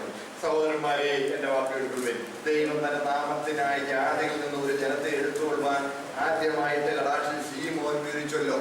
എന്റെ സഹോദരൻ പറഞ്ഞതിനോട് ഞാൻ യോജിക്കാം. ഇതിനോട് പ്രവാചകരുടെ വാക്യങ്ങളും ഒത്തുവരുന്നു. ഇനി ഞാൻ 19 വായിച്ചേ. ആകയാൽ ദൈവത്തിലേക്ക് തിരിയുന്നവരെ നാം അസഹ്യപ്പെടുത്താതെ മാലിന്യങ്ങൾ, പരസംഗം, ശ്വാസം മുട്ടിച്ചത്, രക്തം എന്നിവ വർദ്ധിച്ചിരിക്കാൻ നാം അവർക്ക് എഴുതണം എന്ന് ഞാൻ അഭിപ്രായപ്പെട്ടു. യാക്കോബിന്റെ അഭിപ്രായം എന്തൊക്കെയാണ്? വിഗ്രഹമാലിന്യങ്ങൾ, പരസംഗം, ശ്വാസം മുട്ടിച്ചത്, രക്തം എന്നിവ. എന്നിട്ട് ഒരു ആദ്യത്തെ ഇടയലേഖനം ഉണ്ടാക്കി. കൂടാ കാലത്ത് അത് കൂളായി. കൂളാന്ന് പറഞ്ഞാൽ പോപ്പിന്റെ കൂൾ. അത് എന്താണെന്ന് വായിച്ച് അതിന്റെ 27-ാം വാക്യം വായിച്ചാൽ ആകയാൽ ഞങ്ങൾ യൂദയെയും ശിലാസിനെയും അയച്ചിരിക്കുന്നു. അവർ വാമൊഴിയായി ഇത് തന്നെ അറിയിക്കും. വിഗ്രഹാർപ്പിതം, രക്തം, ശ്വാസം മുട്ടിച്ചത്, പരസംഗം എന്നിവ വർദ്ധിക്കുന്നത് ആവശ്യം എന്നല്ലാതെ അധികമായ ഭാരമൊന്നും നിങ്ങളുടെ മേൽ ചുമത്തരുത് എന്ന് പരിശുദ്ധാത്മാവിന് ഞങ്ങൾക്ക് തോന്നിയിരിക്കും. ഇവ വർദ്ധിച്ച് സൂക്ഷിച്ചു കൊണ്ടാൽ നന്നത് ശുഭമായിരിക്കും. അപ്പൊ ആ ലേഖനത്തിൽ എന്ത് എഴുതിയിട്ടുണ്ട്? വിഗ്രഹാർപ്പിതം പാടില്ല. അപ്പൊ പൗലോസ് ഇവിടെ പറയുമ്പോൾ മനസ്സിലാകുന്നുണ്ടോ? പറയുമ്പോൾ യെരൂശലേം കൗൺസിൽ എടുത്ത് തീരുമാനമെടുത്ത് സഭകൾക്ക് ജാതികൾ മുമ്പോട്ട് വന്ന ആ വിശ്വാസികൾക്ക് എഴുതി അയച്ചു കൊടുത്ത ഇടയലേഖനത്തിന് വിരുദ്ധമാകുകയാണ്.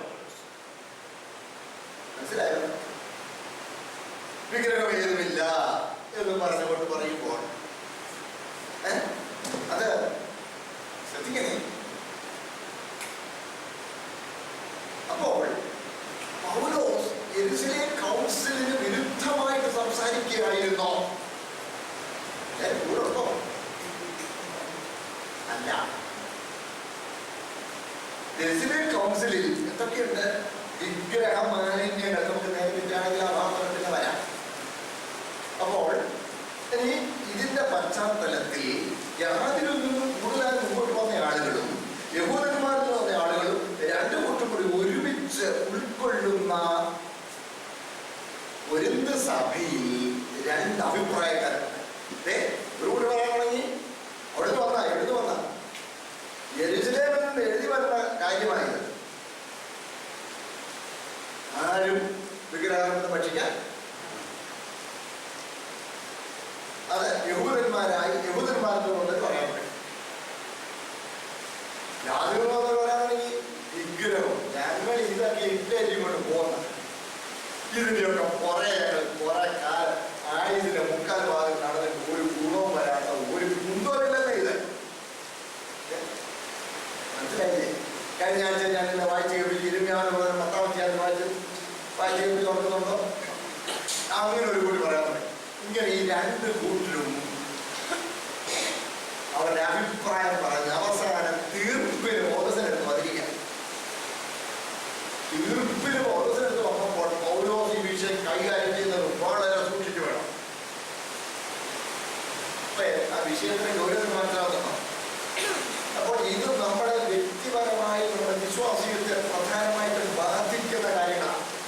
നമ്മളും നമ്മുടെ പഴയ ജീവിതത്തിൽ നിന്ന് ക്രിസ്തീയ വിശ്വാസത്തിലേക്ക് വരുമ്പോൾ ഏതളവ് വരെ പഴയ ജീവിതത്തോട് യാത്ര പറയണം.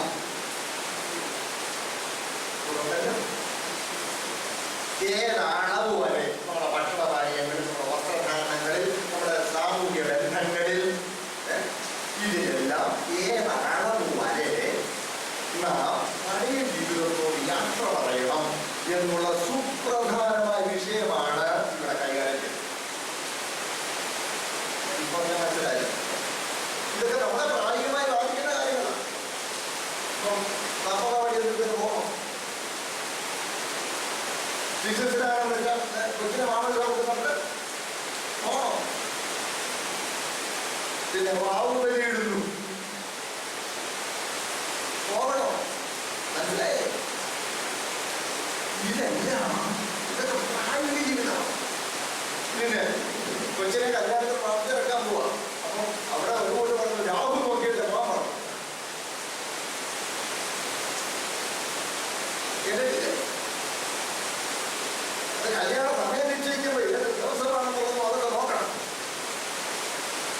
പിന്നെ നാൽപ്പൊരുത്തം ഇപ്പോഴും വന്നു. അല്ലെങ്കിലും അന്നേരം പറഞ്ഞ അവരുടെ കല്യാണം ശരിയാകരുത്, അതുങ്ങൾ മുന്നാളാണ് ഞാൻ അന്നേ പറഞ്ഞത്. എന്തിനോരങ്ങനെ കൃത്യമായിട്ട് പറഞ്ഞാൽ ഇപ്പൊ പത്തൊമ്പതാറ് പറയാൻ തുടങ്ങുമായിരിക്കും. എല്ലാവരും കൂടൊന്നോ?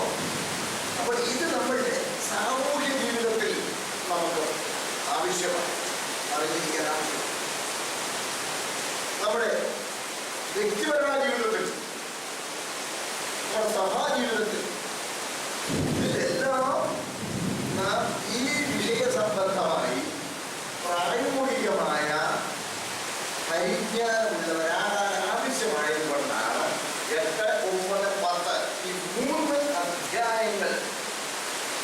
പൗലോസ് ഈ വിഷയം ചർച്ച ചെയ്യാൻ കൗൺസിൽ എടുത്തത് വിവരക്കേടൊന്നും ആയിരുന്നില്ല. അതിനകത്ത് അർത്ഥമുണ്ടെന്നുള്ളത് പൗലോസ് തന്നെ അംഗീകരിച്ച്, എന്നാൽ ഇതിന് രണ്ട് വശങ്ങളും പ്രായോഗികമായി പൗലോസ് പരിശോധിച്ചിട്ട് അംഗീകാരത്തോടെ പറയുകയാണ്. അപ്പോൾ ഈ വിഷയത്തിൽ നമുക്ക് ഞാൻ പറഞ്ഞല്ലോ, ഒരുത്തർ എഴുതി അയച്ച ആ വിഷയത്തിന്റെ ചോദ്യത്തിന് മറുപടിയായിട്ടാണ്. അപ്പോൾ ഈ ഒരുത്തർ എഴുതി അയച്ച ആദ്യത്തെ വാക്കുകൾ ഇതുമായി ബന്ധപ്പെട്ട വാക്കുകൾ ഇതായിരിക്കാം. നമുക്ക് ഇതിന്റെ ഈ പശ്ചാത്തലത്തിൽ നമുക്ക് ഇങ്ങനെ നമുക്ക് മനസ്സിലാക്കാം. അതായത് ആ എഴുത്തിലെ പല ഭാഗങ്ങളുണ്ട് ഒന്ന് റീകൺസ്ട്രക്ട് ചെയ്തു. എന്നാൽ ഇതിന്റെ ഈ 8ാം അധ്യായത്തിൽ കാണുന്ന ഭാഗത്തിന് കാരണമായ ഭാഗം ഏതാണെന്നുള്ളത് ഇങ്ങനെ തന്നെ ചിന്തിക്കാം. ഞാൻ ചുമ്മാ ഒന്ന് വായിക്കാം. ഏതാണ്ട് ആ എഴുത്തിന് ഉള്ളടക്കം ഏതാണ് എഴുത്തിന് നിങ്ങളുടെ അയച്ച എഴുത്തിന് ഏതാണ് ഉള്ളടക്കം ഇതുപോലിരിക്കും. യേശുക്രിസ്തുവിനെ വിശ്വാസത്താൽ ദൈവമക്കളായി തീർന്നവരല്ലേ ദൈവസഭയിലുള്ളൂ. അവർ ചോദിക്കുക, അവർ ചോദിക്കുക, യേശുക്രിസ്തുവിനെ വിശ്വാസത്താൽ ദൈവമക്കളായി തീർന്നവരുള്ളല്ലോ. ശരി, അവർക്കെല്ലാവർക്കും ദൈവം ഒരുവനേ ഉള്ളൂ എന്ന് അറിയാമല്ലോ. യേശുക്രിസ്തു എന്ന ഏകകർത്താവെ നമുക്കുള്ളൂ എന്നുള്ളത് നമുക്കറിയാമല്ലോ. അതുമല്ല, നാമെല്ലാം പിതാവായ ഏകദൈവത്തിന്റെ മക്കളാണെന്നും നാം നമ്മുടെ ജീവിതം തന്നെ ദൈവത്തിനായി മാത്രം പൂർണ്ണമായി സമർപ്പിച്ചു കൊടുത്തിരിക്കുന്നുവെന്നും അറിയാമല്ലോ. ഈ അറിവ് എല്ലാവർക്കും കിട്ടിയോ? ഞാൻ പറഞ്ഞ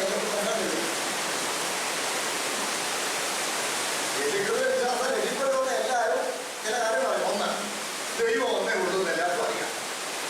രണ്ട്, ആ ദൈവം നമ്മുടെ പിതാവാണെന്ന് അറിയാം. ആ ദൈവം പിതാവാണ് നമ്മുടെ വിശ്വാസത്തിലുള്ള മക്കളായിരുന്നു.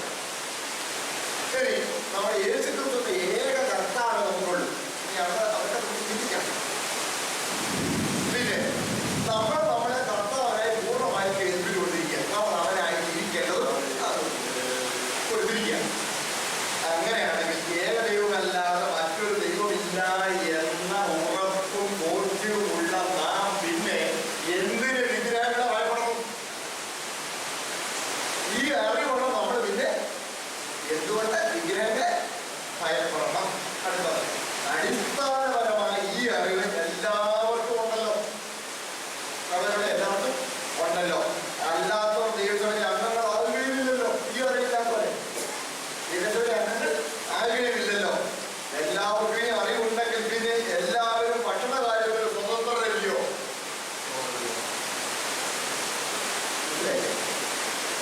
വിഗ്രഹാർപ്പിത ചിന്ത തന്നെ അതുകൊണ്ട് പരിഗണിക്കാൻ മാത്രം മൂല്യമുള്ളത് അല്ലല്ലോ.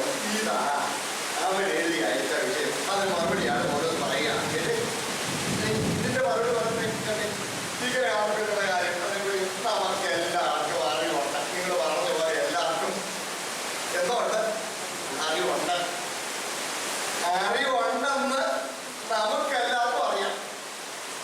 നമുക്കെല്ലാവർക്കും അറിവുണ്ടെന്ന് നമുക്കറിയാം. അറിവ് തീർപ്പിക്കുന്നു. അറിവുണ്ടാകും. അടുത്തത്, എന്നാൽ സ്നേഹമേ ആത്മീയവർദ്ധന. അറിവുകൊണ്ട് മാത്രം പോയാൽ പോരാ. ഇത് വേണം. സ്നേഹമാണ് ആത്മീയവർദ്ധന വരുത്തുന്നത്. അടുത്തത്, താൻ വല്ലതും അറിയുന്നു എന്ന ഒരുത്തര് തോന്നുന്നുവെങ്കിൽ അറിയേണ്ടതുപോലെ അവർ ഇന്നുവരെ ഒന്നും അറിഞ്ഞിട്ടില്ല. എന്താണ് പറയാൻ കാര്യം? ഒരുത്തൻ ദൈവത്തെ സ്നേഹിക്കുന്നു എങ്കിലോ അവനെ ദൈവം അറിഞ്ഞിരിക്കുന്നു. പശ്ചാത്തലം ഒരുക്കുക. അപ്പൊ നമുക്കെല്ലാവർക്കും ഇപ്പൊ പറഞ്ഞ എത്ര അറിവ് നമുക്ക് എല്ലാവർക്കും ഉണ്ട്. ദൈവമേ ഉള്ളൂ, ഏക കർത്താവേ ഉള്ളൂ, വിഗ്രഹം ഏതുമില്ല. നമ്മളെല്ലാം നമ്മളെ കർത്താവ് കൊണ്ടുവരണം. പിന്നെ ഈ വിഗ്രഹത്തെ പേടിക്കണം. വിഗ്രഹാർപ്പണം പറയുന്നത് ചിന്തിക്കാൻ ആവശ്യമുള്ള കാര്യം അല്ല. ഈ അറിവെല്ലാം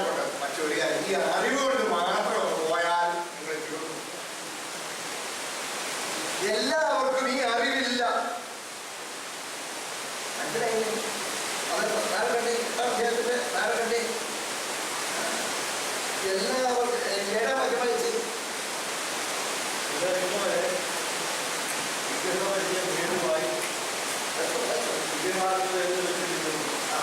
അവരുടെ മനസ്സാക്ഷി ബലഹീനമാകിയ മലിനമാക്കിയിരുന്നു. 7-ാം വാക്യം. എന്നാൽ എല്ലാവരും വ്യാപിച്ചു. അതോ എല്ലാവർക്കും അറിയാമെന്ന് എല്ലാവർക്കും അറിയാം. എല്ലാവർക്കും അറിയാം. പക്ഷെ എല്ലാവരും ഈ അറിവ് ആദ്യം പറഞ്ഞു തിരിച്ചു പറയും. ആദ്യം പറഞ്ഞു എല്ലാവർക്കും അറിയാമെന്ന് എല്ലാവർക്കും അറിയാമെന്ന്. ഇപ്പൊ പിന്നെ പറയാം എല്ലാവർക്കും ഈ അറിവ് പ്രശ്നം മനസ്സിലാവുന്നുണ്ടോ? ഇതൊരു പട്ടണത്തിൽ തന്നെയാണ് ഇരിക്കുന്നത്. എല്ലാവർക്കും അറിയാമെന്ന് പറഞ്ഞിട്ട് തൊട്ട് പിന്നെ പറയാം എല്ലാവർക്കും അറിവ്. ഞാൻ ഒരു സാദൃശ്യം ഇതുപോലെ കാണിച്ചു തരാം. റോമാലേഖനം 1-ാം അധ്യായം 21-ാം വാക്യം വായിച്ച്. റോമാലേഖനം 1-ാം അധ്യായം 21-ാം വാക്യം. അവർ ദൈവത്തെ അറിഞ്ഞിട്ട് അവരെ ദൈവം നമ്മൾ പ്രവർത്തിക്കുകയോ നന്ദി കാണിക്കുകയോ ചെയ്യാതെ അവരുടെ നിരൂപണത്തിൽ വ്യക്തരായി കേട്ടോ? അവരുടെ വിവേകത്തിലാണ് ഹൃദയം ജീവിക്കുന്നു. മതിയല്ലോ. അവർ ദൈവത്തെ അറിയുന്നു. എല്ലാ പൊതുജനങ്ങൾ ലോകത്തില്ല. എല്ലാവർക്കും അറിയാം ദൈവം. ദൈവം ഉണ്ടെന്ന് അറിയാമെങ്കിലും അവരാരും ദൈവത്തെ ദൈവമെന്ന് ഓർത്ത് അഭിമുഖീകരിക്കുന്നില്ല.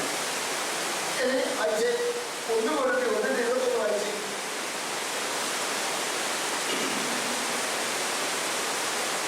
ദൈവത്തിന്റെ ജ്ഞാനത്തിൽ ലോകം ജ്ഞാനത്താൽ ദൈവത്തെ അറിയായികൊണ്ട് കേട്ടോ?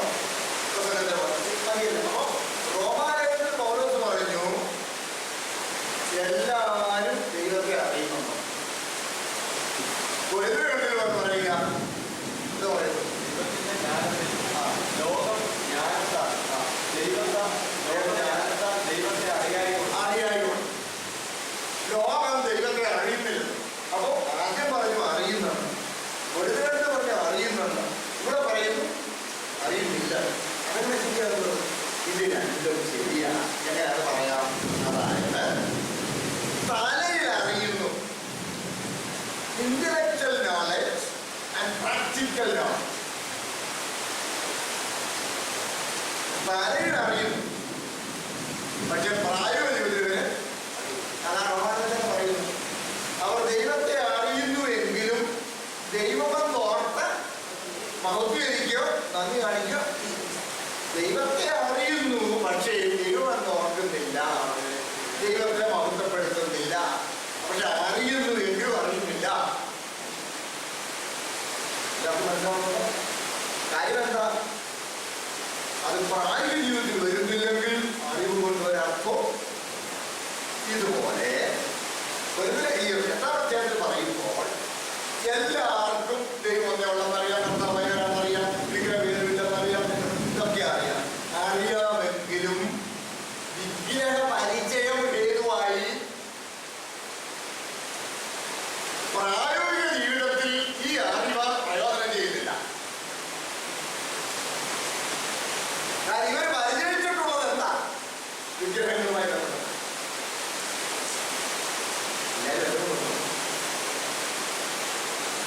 ഞാൻ ഓർക്കുന്നുണ്ട്. ഒരു രക്ഷിക്കപ്പെട്ട ജ്ഞാനപ്പെട്ട അന്ധകാരം പ്രാപിച്ച ദൈവമേലായ ഒരു അമ്മച്ചി. ആ അമ്മച്ചി പ്രാർത്ഥിച്ച ആമേ പറഞ്ഞ് അദ്ദേഹത്തെ വിളിച്ചു വരും.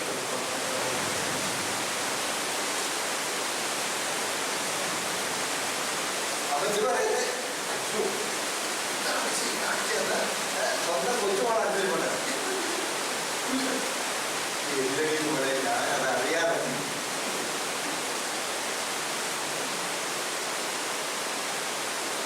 മനസ്സിലായില്ലേ? പരിചയം, വിഗ്രഹ പരിചയം ഹേതുവായി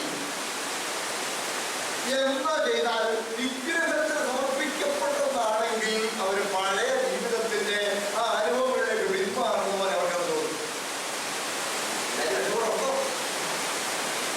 അതുകൊണ്ട് ഏകസത്തെ ദൈവമേ ഉള്ളൂ എന്നുള്ളത് അറിയാമെങ്കിലും വിഗ്രഹം എന്ന് പറയുന്നത് മണ്ണിന് ഉണ്ടാക്കിയ ഒരു കലാരൂപമാണെന്ന് അറിയാമെങ്കിലും പ്രായോഗിക ജീവിതത്തിൽ വരുമ്പോൾ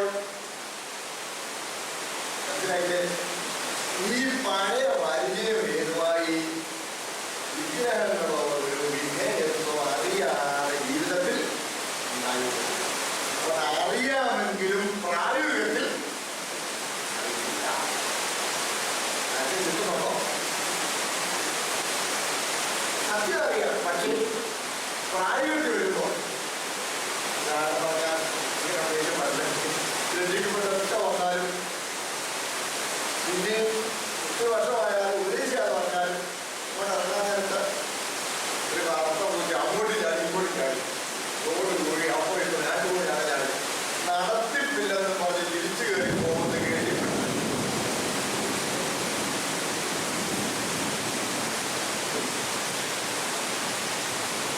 നിങ്ങളെന്നെ കൂടെ ഉണ്ടോ? അങ്ങോട്ട് ചാടിച്ചപ്പോൾ അവർക്ക് വഴി കൂടി നിൽക്കുന്നതാണ് ഇങ്ങോട്ട് ചാടി. ഇങ്ങോട്ട് വന്നപ്പോൾ ഇവിടുന്ന് അങ്ങോട്ട് പോകുന്നൊരു മറ്റേ കണ്ടിട്ട് അതുകൊണ്ട് ചാടി സംഗതി ഇത്രയുണ്ട്. ഇത് വിഗ്രഹം പരിചയം. അങ്ങനെ ഒരു കൂട്ടം ബലഹീന വിശ്വാസങ്ങളുണ്ട്. അതെന്നും സഭയിലുണ്ടായി.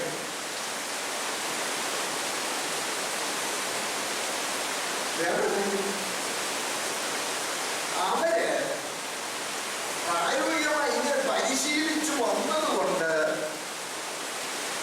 ഇങ്ങനെ ഒരു അനുഭവം അവരുടെ ജീവിതത്തിൽ ഉണ്ടായാൽ അവരറിയാതെ മനസാക്ഷിയിൽ കുറ്റവാളമാണ്. പഴയ അത് തന്നെയാണ് ഞാൻ ഇപ്പൊ ചെയ്യുന്നതെന്നുള്ള വലിയൊരു കുറ്റവാളം. അങ്ങനെ ഇവര് വിശ്വാസത്തിൽ അയവ് വരാൻ വേർപെട്ട ജീവിതത്തിൽ തുടരുവാൻ അത് പറഞ്ഞ ഗൗരവമുള്ളതാണ്. ചിന്തിക്കാത്ത ഒരു നിലയിലേക്ക് വരും. ക്രമേണ അവർ വിശ്വാസത്തിന്റെ തീഷ്ണതയിൽ നിന്നും വിശുദ്ധിയിൽ നിന്നും ഉൾവലിയാൻ സാധ്യതയുണ്ടാകും. അതുകൊണ്ട് അറിവുള്ള ഒരു വിശ്വാസി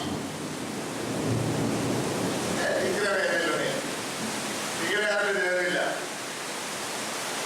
അങ്ങനെ പറഞ്ഞ് പോയാൽ അറിവില്ലാത്തൊരു വിശ്വാസി, പഴയ വിഗ്രഹ പരിചയത്തിന് വിധേയപ്പെട്ട വിശ്വാസി, തലകൊണ്ടറിയാമെങ്കിലും പ്രായോഗിക ജീവിതത്തിൽ ഇത്രയും പരിജ്ഞാനം ഉണ്ടാകാത്ത വിശ്വാസി നിന്റെ ആ നടപടി കൊണ്ട് മനസാക്ഷിയിൽ കുറ്റബോധമുള്ളവനായി മനസ്സിലായോ?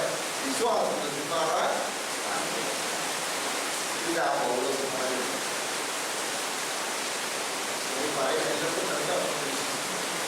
അതുകൊണ്ട് അറിവ് മാത്രം പോരാ, എന്തെന്ന് വേണം? അറിവ് കേൾപ്പിക്കും. സ്നേഹം ആത്മീയവർദ്ധന. അറിവുണ്ട് അറിവുണ്ട് അറിവുണ്ട് ഞാൻ ജ്ഞാനിയാണ് എന്ന് മാത്രം പറഞ്ഞാൽ പോരാ. കൂട്ട സഹോദരനെ കരുതാനുള്ള ഒരു സൗമനസ്യവും ഒരു വിനയവും ഒരു കൂട്ടായ്മ ബന്ധവും നമ്മളിലുണ്ടാവും.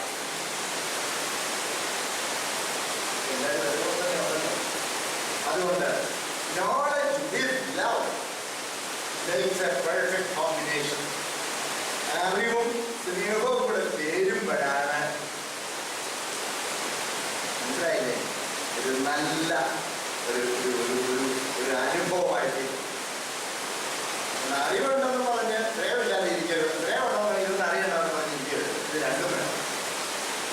ഇതാണ് ഓരോരുത്തരുടെ ആദ്യമായി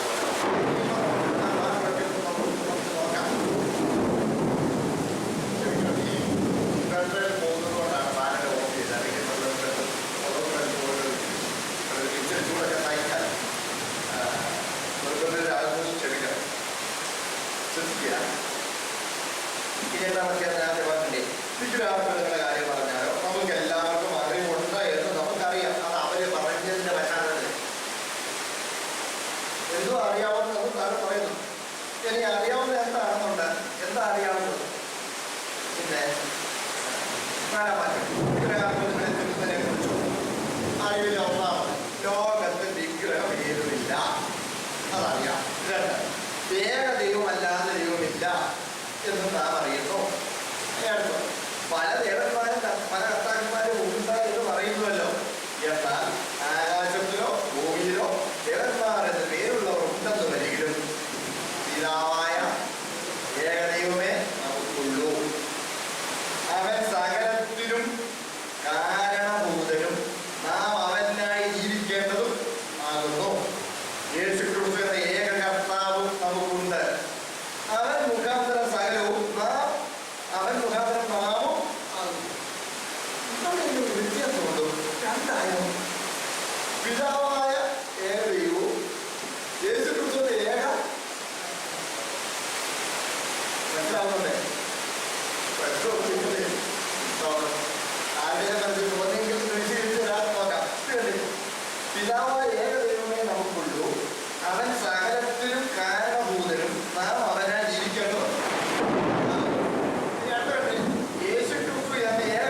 നിർവചനം പറഞ്ഞാൽ ദേഹം മണ്ണിൽ നിന്ന് എടുത്തതും മണ്ണിനാൽ പോഷിപ്പിക്കപ്പെടുന്നതും മണ്ണിനെ കുറിച്ച് ബോധം തരുന്നതും കണ്ണുകൊണ്ട് കാണുന്നു, മൂക്കൊണ്ട് വളർന്നു, നാവുകൊണ്ട് ഇരിക്കുന്നു, നാവുകൊണ്ട് കേൾക്കുന്നു, കൈകൊണ്ട് സ്പർശിക്കുന്നു. മണ്ണിൽ നിന്ന് എടുത്തതും മണ്ണിനാൽ പോഷിപ്പിക്കപ്പെടുന്നു. എന്നാ കഴിച്ചാലും മണ്ണിന്റെ ഘടകമാണ്. മണ്ണിൽ നിന്ന് എടുത്തതും മണ്ണിനാൽ പോഷിപ്പിക്കപ്പെടുന്നു. അടുത്തത് മണ്ണിനെ കുറിച്ച് നമ്മളെ ബോധപ്പെടുത്തുന്നു. തിരിച്ചു മണ്ണോട് മണ്ണ് ചേരുന്നതുമാണ് ശരീരം. മണ്ണോട് മണ്ണ് ചേരുന്ന ശരീരം. ഇനി അടുത്തത് ആത്മാവ് ദൈവത്തിൽ നിന്ന് വന്നത്. ദൈവം ആത്മാവാണ്. മൂക്കിന് ജീവശ്വാസം. മണ്ണുകൊണ്ട് അവനെ നനഞ്ഞിട്ട് അവന്റെ മൂക്കിൽ ജീവശ്വാസം ഊതി. മതങ്ങളൊന്നും എനിക്ക് ഓർമ്മയില്ല.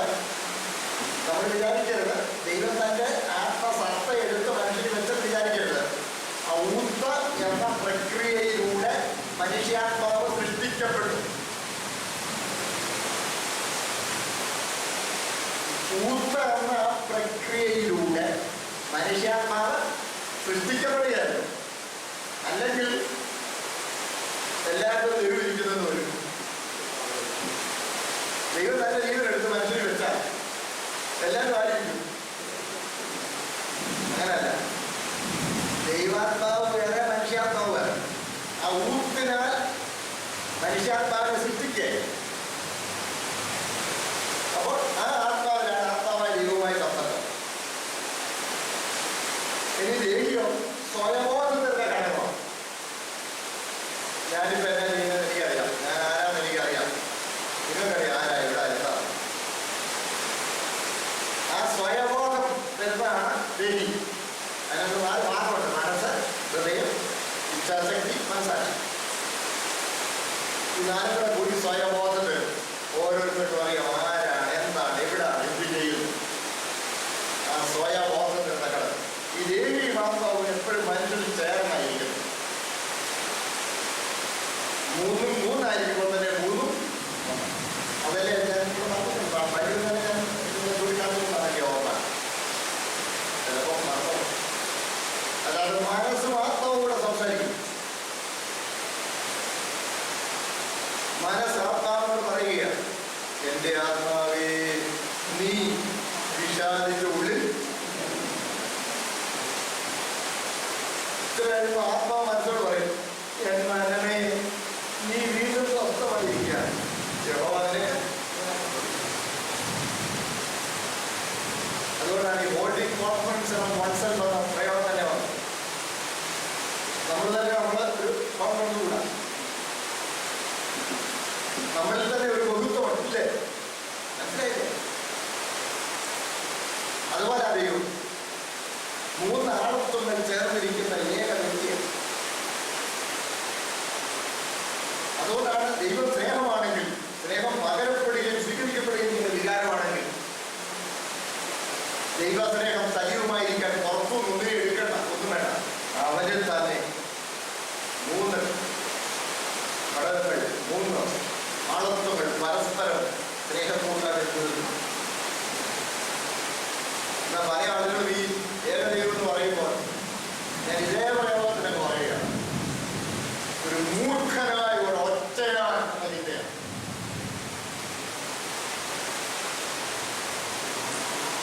അങ്ങനെയാണെങ്കിൽ യാതൊന്നും സൃഷ്ടിക്കുന്നതിന് മുമ്പ് ഈ ഒറ്റയാൻ എന്നാ ചെയ്യായിരുന്നു?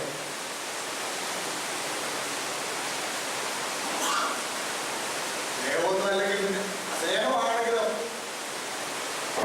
ദൈവം എന്നും ഇന്ന് ദൈവം ആരാണോ എന്നും അതായിരുന്നല്ലോ. സംഭവിച്ചോ? ദൈവത്തിന് മാറ്റം. ഇന്ന് സ്നേഹമാണെങ്കിൽ അന്നും ആരായിരുന്നു? സ്നേഹമായിരിക്കണമെന്ന് ഒറ്റയാണ് ഇങ്ങനെ ഇരിക്കുവല്ലേ. ആ സ്നേഹം എങ്ങനെ സജീവമായിരിക്കും? ആ സ്നേഹം സജീവമായിരിക്കണമെങ്കിൽ ആ ഏകത്വത്തിൽ ആളത്വ ബഹുത്വം ഉണ്ടായിരിക്കും. എല്ലാവർക്കും മനസ്സിലായോ?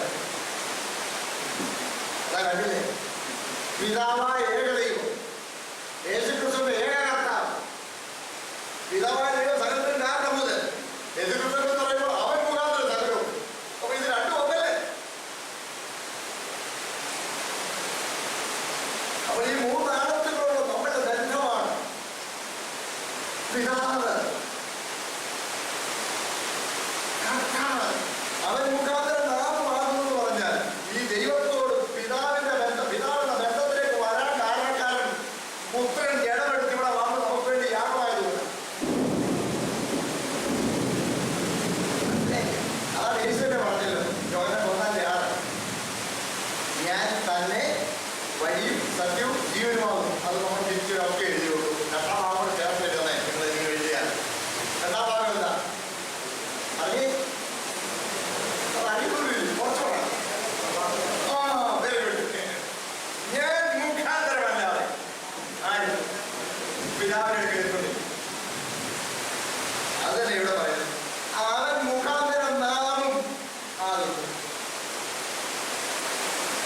യേശുക്രിസ്തു എന്ന ഏക കർത്താവിനാൽ പാപിയായ നമ്മൾ പാപപരിഹാരം പ്രാപിച്ച് പരിശുദ്ധ ദൈവത്തോടുള്ള പിതൃപുത്ര ബന്ധത്തിൽ വന്നു.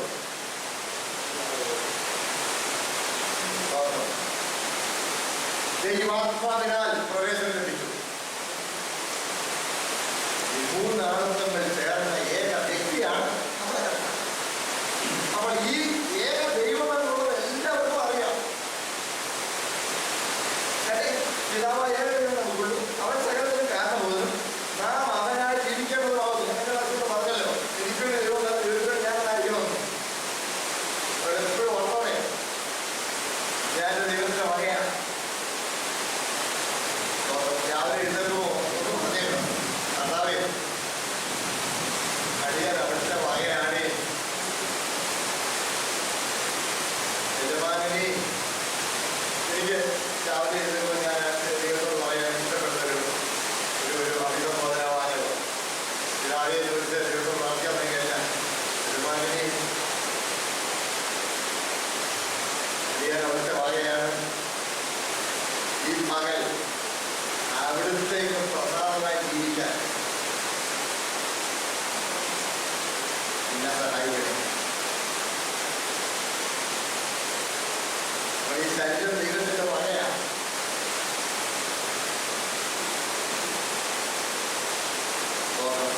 അനുഭവിക്കുന്നത് മുഴുവൻ ദൈവത്തിന്റെ വകയാണ്. ശ്വസിക്കുന്ന വായു, കുടിക്കുന്ന വെള്ളവും, കഴിക്കുന്ന ഭക്ഷണം, ഇല്ലയോ? വാക്കുന്ന ഭൂമി, നല്ല മഴ കിട്ടി, ഈ കുതിർന്ന അന്തരീക്ഷം, സൂര്യപ്രകാശം, എല്ലാം ദൈവത്തിന്റെ വകയാണ്. അതുകൊണ്ട് ഈ ജീവിതം കൊണ്ട്, ഈ ശരീരം കൊണ്ട് ദൈവത്തിന് പ്രസാദമല്ലാത്ത ഒന്നും ചെയ്തേക്കരുത്.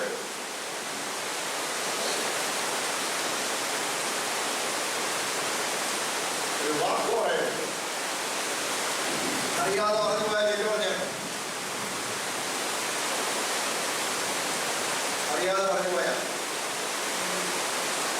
അട്ടെ നാം അവനായി ജീവിക്കണമാവും. യേശുക്രിസ്തു കർത്താവ് നോക്കട്ടെ. അപ്പൊ ഈ കർത്താവ് എന്ന് പറയുന്ന വാക്കിന് അർത്ഥം എന്താണെന്നറിയോ? ഉടമസ്ഥനാണ്. പിതാവിന് വേണ്ടി ജീവിക്കുക പറയുമ്പോൾ കർത്താവ് യേശുക്രിസ്തുവിന് വേണ്ടി ജീവിക്കണം. അതേ ആശയമാണ് ഈ രണ്ട് ആത്മകളെ കുറിച്ച് പൗലോസ് പറയും.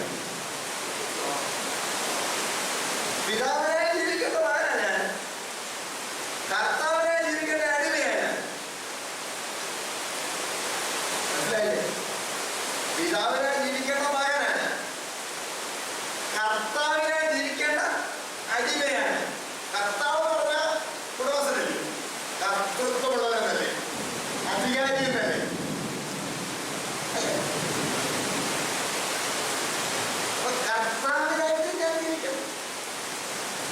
പിതാവ് പുത്രനും പരിശുദ്ധാത്മാവും പ്രിയ ദൈവത്തിനായി സമർപ്പിക്കുന്നവരാണ്. അതെ, അവൻ മുഖാന്തരം സകലവും അവൻ മുഖാന്തരമാകും. എന്നാൽ എല്ലാവരും ഈ അറിവ് തലകൊണ്ടറിയാം, പ്രായോഗികതയില്ല. കാര്യം നമുക്ക് ചില എല്ലാവരും എന്ത് പറ്റി? ചിലർ ഇന്ന് വരെ വിഗ്രഹപരിചയം ഹേതുവായി വിഗ്രഹാർപ്പിതം എന്ന് വെച്ച് തിന്നുന്നു. കൈകാര്യം അയ്യോ ആ ക്ഷേത്രത്തിൽ നമ്മളതിനെപ്പറ്റി കണ്ടതാ. അവിടെ മിക്കവാറും യാഗമൃഗങ്ങളെ യാഗമർപ്പിക്കുക. ഈ യാഗാർപ്പിതമായ യാഗമൃഗത്തിന്റെ ഉടൽ മൂന്നായി പകുത്തു. ഒരു ചെറിയ ഭാഗം യാഗമെടുത്ത് ദഹിപ്പിക്കും, ഒരു ഭാഗം പുരോഹിതന് കൊടുക്കും, ഒരു ഭാഗം മിക്കവാറും കൂടുതൽ ഭാഗം യാഗം അർപ്പിച്ച ആളിന് കൊണ്ടുപോകും. ഈ യാഗം അർപ്പിച്ച ആളുകൾ പതിനെത്തിയും അറിയാമോ? അവർ ബന്ധുക്കളെ എല്ലാം വിളിച്ച് ഈ ക്ഷേത്ര വളപ്പിൽ വെച്ച് തന്നെ ആ ശരീരഭാഗങ്ങൾ കൂട്ടി സർക്കാർ അതാണ് പറയുന്നത് ക്ഷേത്രത്തിൽ ഭക്ഷണത്തിന് ഇരിക്കുന്നത്. എന്താണെന്നല്ലോ ചിലപ്പോൾ അവരുടെ വീട്ടിൽ വിളിച്ചായിരിക്കും ഭക്ഷണം.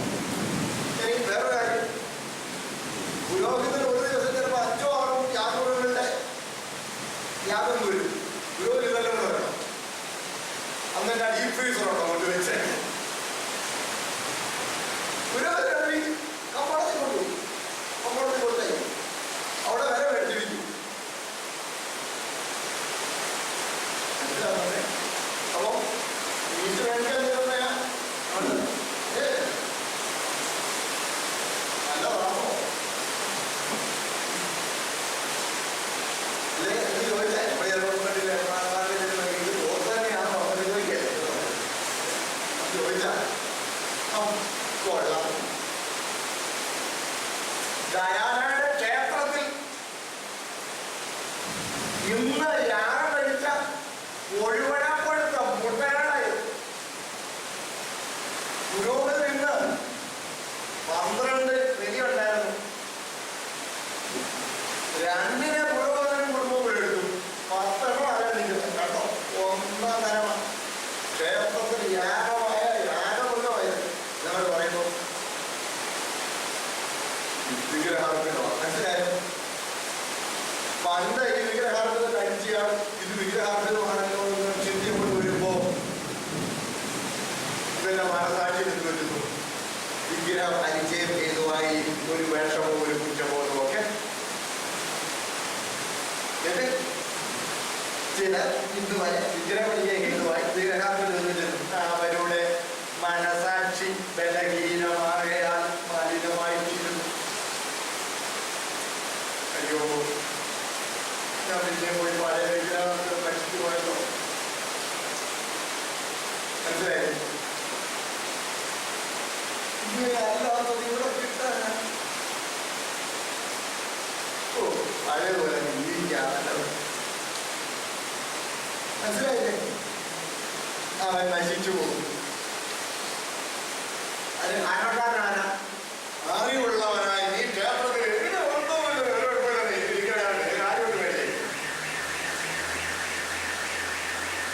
രാജുകൊണ്ട് മേടിച്ചു കഴിഞ്ഞാൽ പിന്നെ വല്ലതല്ലോ വേണോ?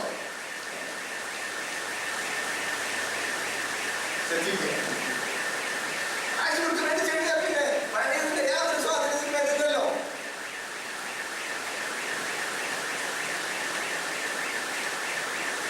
എന്നുള്ള ആ ചിന്ത കാറ് ഷോട്ടായ വെള്ളം കിട്ടുമ്പോൾ ശ്രദ്ധിക്കാം. അപ്പോൾ നമ്മൾ ഈ വളരെ സങ്കീർണമായ ഈ വിഷയം വളരെ സൂക്ഷ്മതയോടെ കൈകാര്യം ചെയ്യും. അതാണ് പൗലോസുള്ള എല്ലാവർക്കും മനസ്സിലായിട്ട് വിശ്വസിക്കും. ഇതിലേക്ക് ചോദിക്കാൻ വേണ്ടിയാണ്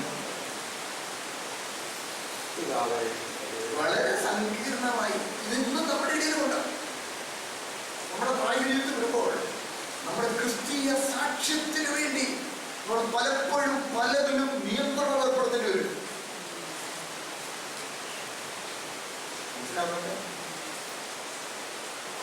അതുകൊണ്ടാണ് യെരുശലേം കൗൺസിലിൽ അന്നേ പറഞ്ഞു, എന്താ പറഞ്ഞത്?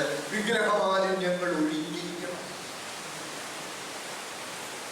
വിഗ്രഹം ഏതുമില്ല എന്ന് പറയുമ്പോൾ പിന്നെ വിഗ്രഹമാലിന്യം ഒഴിഞ്ഞിരിക്കണം എന്ന് പറയുന്നതിനകത്ത് എന്താണ്? What's the relevance of these two statements? How do these two go together? വിഗ്രഹം ഏതുമില്ല എന്ന് പറഞ്ഞേച്ച് അത് ഒഴിഞ്ഞിരിക്കണമെന്ന് പറയുന്നതിനകത്ത് എന്താ? അതെ, ബലഹീന വിശ്വാസിയെ മനസ്സിലായില്ലേ?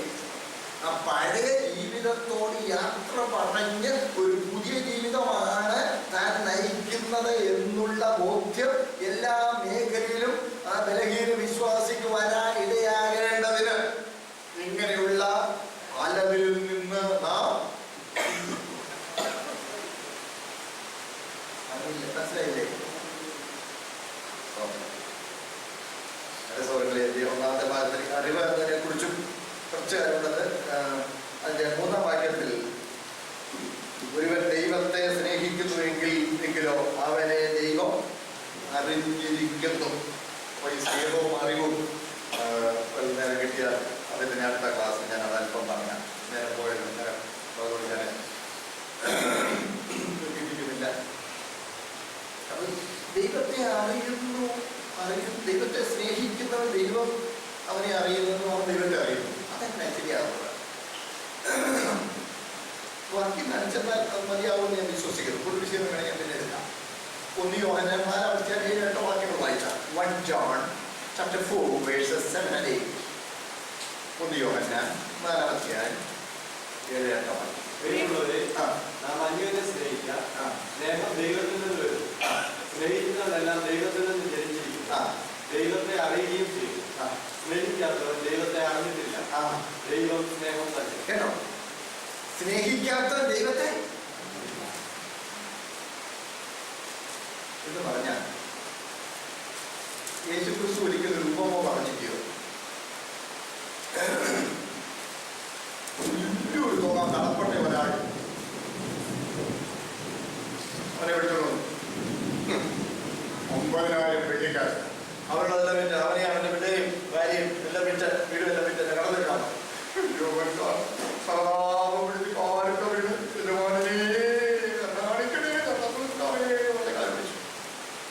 ആര് വിളിച്ചപ്പോ അയ്യോ എലമാന സഹതാപം തോന്നി. പോട്ടെ പൊക്കോ, നിന്റെ കാലം ഞാൻ അടച്ചത്.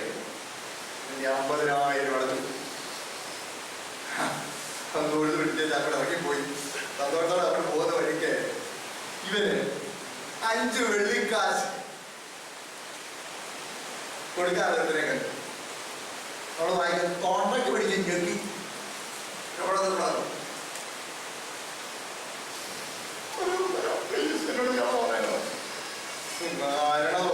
പിടിച്ചോട് പോയി പോയി ദണ്ഡിപ്പിക്കുന്ന എടുക്കൽ കാണാൻ വീട്ടുന്ന ഏൽപ്പിച്ചു. ഇത് കണ്ടോണ്ട് കുറെ കൂട്ടുദാസന്മാർ അവർ വന്ന് യജമാനോട് എന്റെ യജമാനെ ഇങ്ങനെ സംഭവിക്കും. അവനെ വിളിക്കാം, ഞാൻ നിന്നോട് കരുണ കാണിച്ചതുപോലെ നീ അവനോട് കരുണ. അപ്പോൾ ശരിക്കണേ, ഈ കട വിളച്ച് കിട്ടുന്നതിന് സന്തോഷം അനുഭവിച്ചവൻ മറ്റൊരുവർ തന്നെ കട എന്ത് ചെയ്യും? ഇളച്ചു കൊടുക്കും. ദൈവസ്നേഹം അനുഭവിച്ച ഒരുവൻ കൂട്ടുസഹോദരനെ സ്നേഹിക്കുന്നവനായിരിക്കും. കൂട്ടുസഹോദരനെ സ്നേഹിക്കാത്തവൻ ദൈവസ്നേഹം അറിഞ്ഞിട്ടില്ല. എല്ലാവരും എന്റെ കൂടെ ഉണ്ടോ?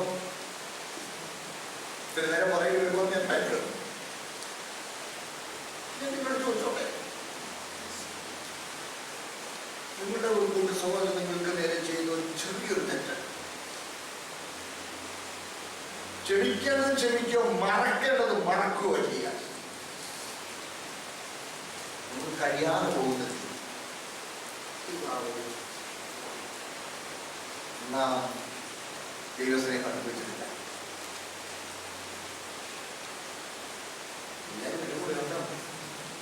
അപ്പോൾ സ്നേഹിക്കുന്നവൻ ദൈവത്തെ ഇനി ആ താഴത്ത് വായിക്കുമ്പോൾ പിടിച്ച് വായിക്കാം.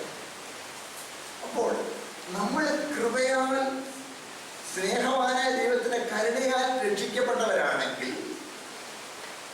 നമ്മുടെ കൂട്ടു സഹോദരനോടും അപ്പോൾ ക്ഷമിക്കാൻ സന്മനസ്സുള്ളവൻ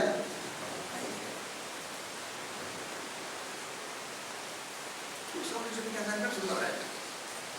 ക്ഷമിക്കണം. അവരോട് നിനക്ക് ക്ഷമിക്കാൻ കഴിയുന്നില്ലെങ്കിൽ നീ ക്ഷമിക്കപ്പെട്ടതിന്റെ ഗൗരവം നിനക്ക് തിരിച്ചറിയാൻ കഴിയുന്നില്ല. അപ്പോൾ ഒരു സഹോദരനെ സ്നേഹിക്കുന്നവരെ സ്നേഹവാനായ ദൈവത്തെ അറിഞ്ഞിട്ടുണ്ട്. ശരിയല്ലേ? അതാ പറഞ്ഞത്. അവൻ ദൈവത്തെ സ്നേഹിക്കുന്നെങ്കിൽ ദൈവം അവനെ അറിയുന്നു, അവൻ ദൈവത്തെ അറിയുന്നു. അതാണ് ഗലാത്യ ഗ്രന്ഥത്തിൽ തന്നെ പറയുന്നുണ്ടല്ലോ. നമുക്കറിയാമല്ലോ. ഇപ്പോഴോ വെച്ചു ഗലാത്യ 4 നമുക്ക് പഠിച്ച 30 വാക്യം 4 ഇപ്പോഴേ ദൈവത്തെ അറിഞ്ഞു, വിശേഷം ദൈവം നിങ്ങളെ അറിഞ്ഞിരിക്കെ നമ്മൾ പിന്നെയും ബലഹീനവും ദരിദ്രവുമായ ആദിപാഠങ്ങളിലേക്ക് തിരിഞ്ഞ് ഇപ്പോഴോ നിങ്ങൾ ദൈവത്തെ അറിഞ്ഞും വിശേഷം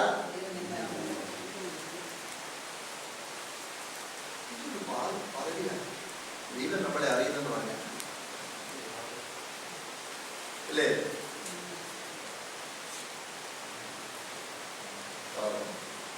ഇവിടുത്തെ മുഖ്യമന്ത്രി ഉമ്മൻചാണ്ടി സാറിന് എന്നെ അറിയാമെന്ന് പറഞ്ഞ